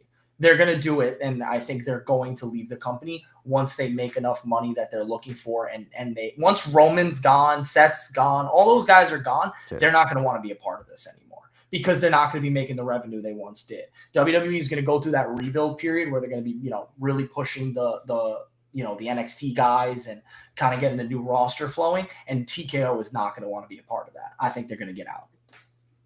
That's They're fair. selling TNA, or Carlos Silva's selling TNA, so I can believe. They're selling TNA? Apparently, Carlos Silva has a history of going to companies and like flipping them basically, and just like selling them. He goes in there, he'll renovate them, he'll build it up, and then he'll sell it off. So and that's what I think TKO is doing. Man, I think I still hate that they got rid of my nigga Scott D'Amore, bro. Like I think he was doing so Yeah, good. soon as they TNA went ain't been no better, so I mean it's kind of still in the same ballpark. Yeah, So, but I I think mean- I think he did really good work with them. Same ballpark. And Did you I guys? feel I don't know if you guys. I don't know if you guys watched Dark Side of the Ring or not. Not yet. I saw that episode. I saw the which TNA. episode? The Jeff Jarrett TNA episode. one? Oh, they already Yes, dropped it. They already yes. dropped Yeah, it. they Yes. started drops. The first episode's on YouTube, right? But Nate's already know what I'm going to say. So if you watch the first episode, they talk about, and he talks about how TNA became a thing and all this stuff, and they're talking about what we're going to name this company. We need to figure out a name. TNA. What is it going to stand for? Jeff Jarrett wanted to do something different, right? Something that stands out. Like, what can we figure out that stands out? And he's like, total nonstop action. That sounds right. There's other people involved, like Vince Russo. You know what this nigga Vince Russo said? He was on the company. Tits and ass. On everything I love, bro. On everything I love. This is the same Vince Russo who does not like wrestling on his wrestling show, by the way. Doesn't make sense. He had the He gall does to not like say- wrestling on a wrestling show. He does not book. That's his booking strategy. We're not going to book wrestling on a Tits wrestling and show. ass, He had, bro. he had the gall to go after WWE for booking Sami Zayn as a WWE champion. He booked himself. As a world He champion. put himself as a world The champion. main problem with Vince Russo is this is where him and Jim Cornette have always butted heads. Vince Russo looks at WWE. He looks at wrestling as a TV product. It's a TV show. It's a television show, which it is a television show, Yes. but it's pro wrestling. Yeah. And that's where Jim Cornette's always come in and said, bro, this is wrestling. At the end of the day, this isn't Love Island, bro. This is pro Yeah. wrestling. Like Yeah. professional wrestling. Like I just feel like you can have a balance. Like I don't understand Yeah. when, because I tell y'all all the time, I was late to all that other stuff. I was late to New Japan. I was late to all that. Me too. But Black and Gold NXT was literally, in my opinion, the most perfect balance you could have ever got of pure wrestling and good storytelling. Fucking love Yeah. you, G. You know what I mean? Like, and then because I've never, like I said, I've never seen like the old Ring of Honor. I've never seen New Japan, right? I'm pretty sure they had cinema in their stories too, right? Like, I'm pretty sure they had. Oh, what was the story when they killed off Adam Cole? I'm pretty sure those are people who was watching it live. They was lit. They was lit for that. Being the elite. He literally said he wanted to name it Tits and Ass, so I couldn't believe it. Dude, yeah, so we're gonna crazy. go back to that. That's What is wild. And you're going to have niggas on your show. And you're going to name it Tits and Ass. The Tits and Ass world title, bro. That's what the teenage With a man's going to hold the Tits and Ass world championship. Hold on. Your I can't new imagine what that design was world going to be. champion. Now I won't pretend like Vince Russo has like done all bad things because he did do some okay stuff in the Attitude Era. He was responsible fine. for the Survivor Series '98 tournament, which led to The Rock becoming a big star and everything. But he's also responsible for the Brawl for All. He's also responsible for like the finger poke of doom, like the Hulk Hogan, all that shit. But they're like Oh, my God. some of the worst shit you could ever even imagine, bro. Like Yeah. it was bad. But when he It's literally crazy said because that, they brought him from WWE thinking, oh, yeah, you was there for this, that, and the third. We're going to cook. Yeah, it's gonna be over. You guys just gotta bro, wait when he for it. literally said that, I couldn't believe what I heard. I said, You know what Jim So- Cornette said? What? about He Vince said- Russo. He said, if I could get away with murder, I would kill Vince Russo. literally, that's what he said. Did Is you that see on? Is it on Hulu or is it on only YouTube? YouTube. The first episode is on YouTube, but the rest you gotta get Hulu. Jim said he's like, it's in the papers of my will when I'm gone. My wife has to take me to his grave so I can piss on it. Like that is a part of my will, and if she doesn't do it, she doesn't get like my inheritance. Like, bro, That shit is insane, bro. there is hatred, and then there is that. Like That's what we should all aspire to be. We should all dude, aspire like to I'm be telling you, average. I'm not hating hard enough. I'm not hating hard enough. Clearly, I would Oh fly my across the God. country just to call somebody a match. That's the type of hate we need to be on. yeah. I support that level of hate. Yeah, No, That's it's bad. crazy, man. They also go into like the Dixie Carter stuff, like that's the stuff I want to hear more about. Yeah, I want to say Yeah. because I wasn't there for the TNA, so like I obviously know Well, about it. she ruined the company. Bro. Apparently- She ruined the company. Yeah, bro. Yeah. she ruined the company, and oh my god, bro, Awesome Kong, God bless her heart, bro. She was Yeah, not God making bless. shit. Bro, oh my gosh, bro. But see, A lot- that's the a lot- thing this- like, this is I want to the- this is- understand more about. It seemed like she had like I don't know if it was like she had a good heart and she like wanted to do it, but she just had no idea how. This is okay. That's So this is what the I want. issue with TNA. A lot of people always felt for years that Jeff Jarrett was responsible for The fall. the demise of TNA because he's the creation of it. But Jeff Jarrett never had the finances to finance TNA the way it needed to be. So Dixie Carter's parents, they got money. Her parents are the ones that help invest into it. But in agreement with that, if they were going to invest into TNA, the agreement was that Dixie Carter had to be the president of TNA. So of course, when she becomes the president, it starts off cool.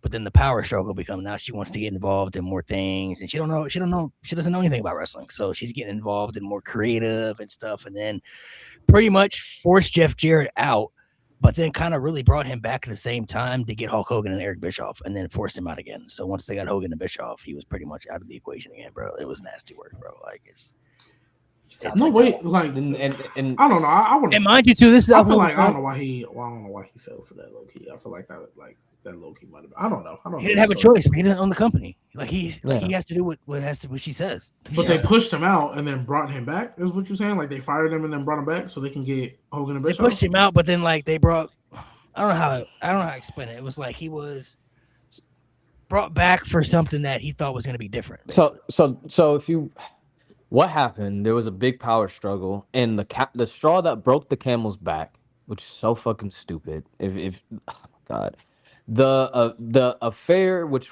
really wasn't an affair between Karen Jarrett, at the time Karen Angle, she wasn't really with. It's a whole thing.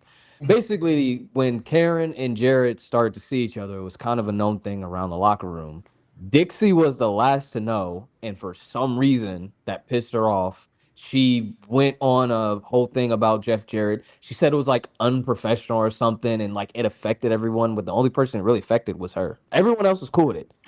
If you like, I'll let y'all watch it and understand like the whole backstory. Yes. Yeah, that's probably how- what I'm gonna do. That's how Jarrett got out, and then Hogan. She wanted Hogan. She needed Jarrett there for Hogan. So And to give another example, and- they didn't talk about this in the documentary, but I remember vividly Kurt Angle talking about this at the time. One of the biggest issues they had was their bad investments into paying people. Also, Colin talks about it a little bit, but they literally brought in Hulk Hogan and Eric Bischoff, right? So you know they're going to have to be making a good profit. But also Yep, at the time, yep. Kurt Angle talked about at the time, you got to think this was late 2000s, early 2010s. Brock wanted to go to TNA at that time. And all he said was he just wanted the same contract Kurt Angle had. So whatever Kurt Angle was making, just give me the same contract, right? And you got to think, TNA doesn't have a heavy schedule like WWE, so you don't have to do the minutes travel and all that stuff and all those tapings. So they could have probably had Brock like at a full time gig, but they said no to him. And then they brought in Hulk Hogan and Eric Bischoff. So they could have had Brock with we're talking about Samoa Joe, we're talking about Kurt Angle, AJ Styles, like all these people. Say no to that, but then you bring in Hulk Hogan. and Hulk Eric Hogan. Bischoff. Yeah. And then they Hogan- went head to head. Remember, they went head to head with WWE Raw for a minute too. That's what killed him. They went head to head with Raw. You were saying, right, Malik? Well, they went head. Boy, lagging. Yeah, I was about to say I didn't know if that was me or not. That's why I Oh, I was paused. lagging. My fault. Yeah, Yeah, But You frozen, I too. got Your the hands point is that- up, too. Hogan. I know the biggest thing I remember that they said with Hogan was Hogan wanted he wanted the four-sided ring. He didn't want Yeah. the six-sided ring, which most of the TNA superstars, to my knowledge, wanted the four-sided ring because the Yeah. six-sided ring hurts a lot. Yeah. But obviously that was TNA's like thing that was special about them. But then also he wanted to compete. He was like, no, we're gonna win by going head to head with WWE and they try to like Low go key, ahead I and- feel like low key. I don't know.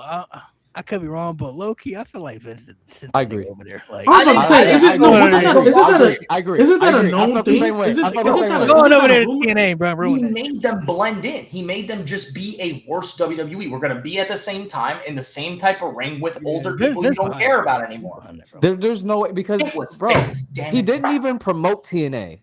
Y'all gotta remember, this man had a show in Australia that he was promoting over TNA. He promoted his own project over TNA. Whenever he was on anything, he never mentioned TNA. That nigga did For not sure. care outside of the TNA arena. He Bro, did he- not care about TNA. There's no way. He was an agent, bro. He was an agent, bro. You know I what's don't even care. funny, bro? It was even funny. Vince, like I said, Vince never.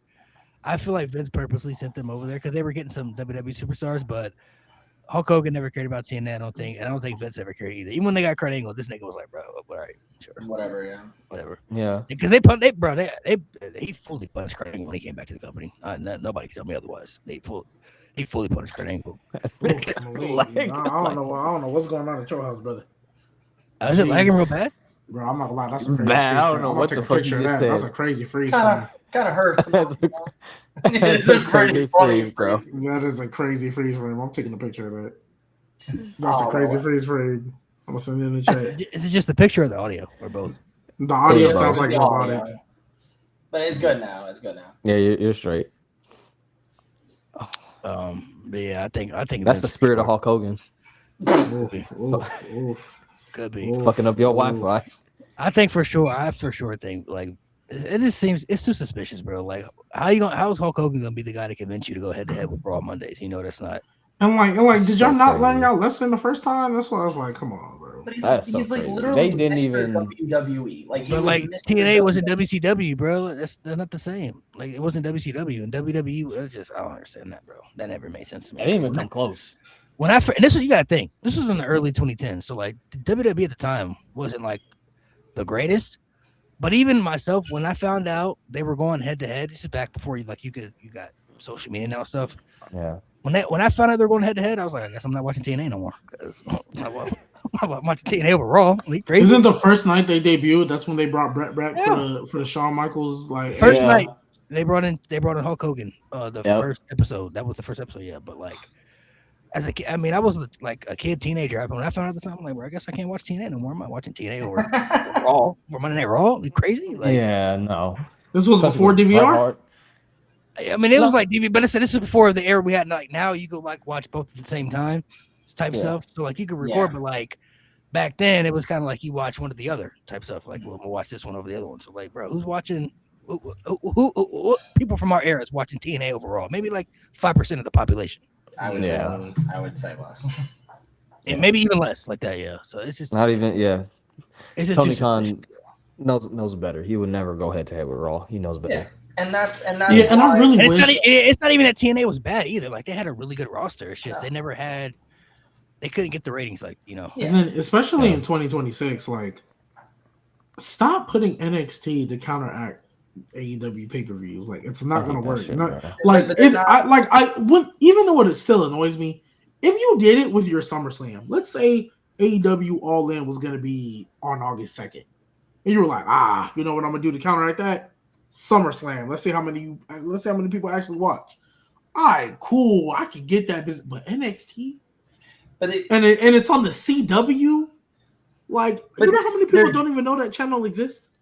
But they're doing it because if there's 100 people to watch AEW and they take away 2, that's still doing their job. They don't view NXT as a profitable product. They view it as like the minor leagues. It's an opportunity to build up future superstars, and that's fine. But the thing is they don't view NXT as like this is going to be something that's profitable. They view it as we're going to try and use this to just take a little bit away from AEW because there's going to be WWE loyalists that will prioritize WWE no matter what, and that's fine. It's your thing. But their goal isn't to outdo AEW. It's just to take away those few views because as time goes on, those few viewers will hinder AEW's growth just a little bit. And But that's all I they're guess, trying to do. and I guess I understand that, but it's like your viewership is now taking a hit. But Like, it's you because they don't already, care but about NXT. but that's my thing though. NXT already isn't getting viewership as it is, and now you're losing viewership trying to counteract the program that, let's be real, even after your show goes off, their show will still be on. NXT has become the new version of the modern SmackDown. Because if you remember from the longest time, SmackDown they never treated SmackDown the same as Raw. We were so close. We were doing Not so for good. again, bro? It's bad. Yeah. We were so close. I feel like you had a great point, Malik. Yeah, I think you you're did. fried, brother. You're fried, brother. My shit froze again, bro. Yeah, you sound like a robot. It's Corbin GPT trying to. Corbin gonna be on main event in a month. Corbin, dude. Oh, How did they not Nate send don't him know the to reference. How did they I forgot not you send ain't him watched to it. NXT, bro? How did they not send him to NXT? Oh, I'm surprised he came back. take it over. Yeah, I'm surprised he came back too. To be It honest, pays better than the Indies is the only logic I can. but like I figured he would be Till at he gets least that in pay cut. TNA. But like his pay cut is probably still higher than he's been on the Indies. I think Probably. he's just trying to collect the payday for the next year and then retire. Yeah. Because Matt Cardona came back and Matt Yeah, Cardona's back but- because he's spending time with his wife. I was about to say he just want to be with his wife. You just don't That's want all to. it is. did He's y'all, one y'all of hear these- what Royce Key said? No, what that he, He likes. said his time in WWE, he said things are better than he expected. I'm like, nigga, what you expect? But I was about to say, oh yeah, I did hear him say that. I'm like, hold on. What you expect? Now I bro? need to know what you expected when you got here. He was definitely not expecting good. I'll tell you that much. I think he expected to go to NXT. I think Probably. he Yep. probably expected to go to NXT, but the fact that he became a main roster guy, Yeah, like, roster, yeah. All he was bro, doing like, was vignettes for. I'm man, fine he's- with him being like where he's at right now. Did he But drop like, I don't really think there's a bigger, picture coming. No, he's man. Somebody said his internet turned Nate, on. you got to give me some AEW matches I need to watch, man. You got to get me into the loop again. I'm Look, trying. this is what you do. This is what you do. Tell me This what is the way I found it's best for me to Tell watch me. AEW. Don't watch it live. But I stream it. That's the problem. Oh, here's the thing. You, especially as one who doesn't watch it consistently. Whose baby is that? I know y'all both got babies. Which one? Mine's is it? sleeping. I was like, it's definitely mine. I was like, it's definitely mine. I know you both got babies. I was like, yeah, it's definitely mine. I got to be honest though, boys. I do have to hop off, but I want to hear your point, Jay. No, yeah, I was just gonna say the way that AEW's work best for me. Oof. The way AEW's work best for me, I just gotta watch it after and fast forward because that show is long. Unfortunately, Yeah, I feel there's gonna be good wrestling, but I don't care about it. I don't want to see the conglomerate on my TV screen. Oh, but I hate that group. that's So my NXT yes, I fast forward past all that. I That's hate my the NXT conglomerate. Conglomeration. That's my NXT Black and Gold boys stuff. And then it's like, why is Willow with them, bro? Can we get Willow away from them, please? I don't know. Yeah. Please. I'll give you 5 matches to watch off the top of my head. There's so many, but the one that comes to mind is Revolution 2020.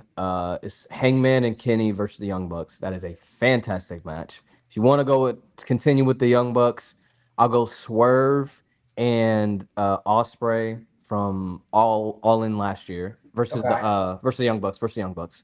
That shit was fire. Okay.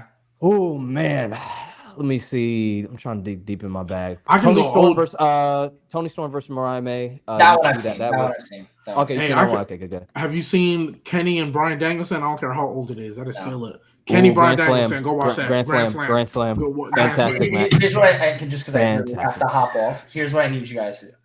Just DM it to me. Just DM I it to got me, you. I got you. I got and you. I will do that. Super thing. easy. But listen, I I, got you, love dog. y'all. This was awesome. Peace out, boys. Appreciate it. I guess we gotta end this shit. Well, I don't have anything to end it with. Malik said I guess he would. Hey, chat, before we get out of here. Hey, oh snap, is it just me now? Oof. Hey, Nope. Hold on. Oh. There we go. All right, cool. Hey, chat, first off, appreciate y'all. Y'all been tapping with us every week for over a year now. I think it might be what episode we on? It might have been 2 already. Might be You know, 2 years in episode this one. 129. Yeah, we 2.5 years in this. So appreciate y'all, man. Like the stream, subscribe to No Name Wrestling on YouTube. Follow us on TikTok. Follow us on IG. Send it to your friend. Tell them to subscribe. We appreciate y'all. And now I need you to enjoy this awkward silence while we figure out how we need to end this stream. So Also, next week, 3:00 Eastern Standard oh Time. yes. New time.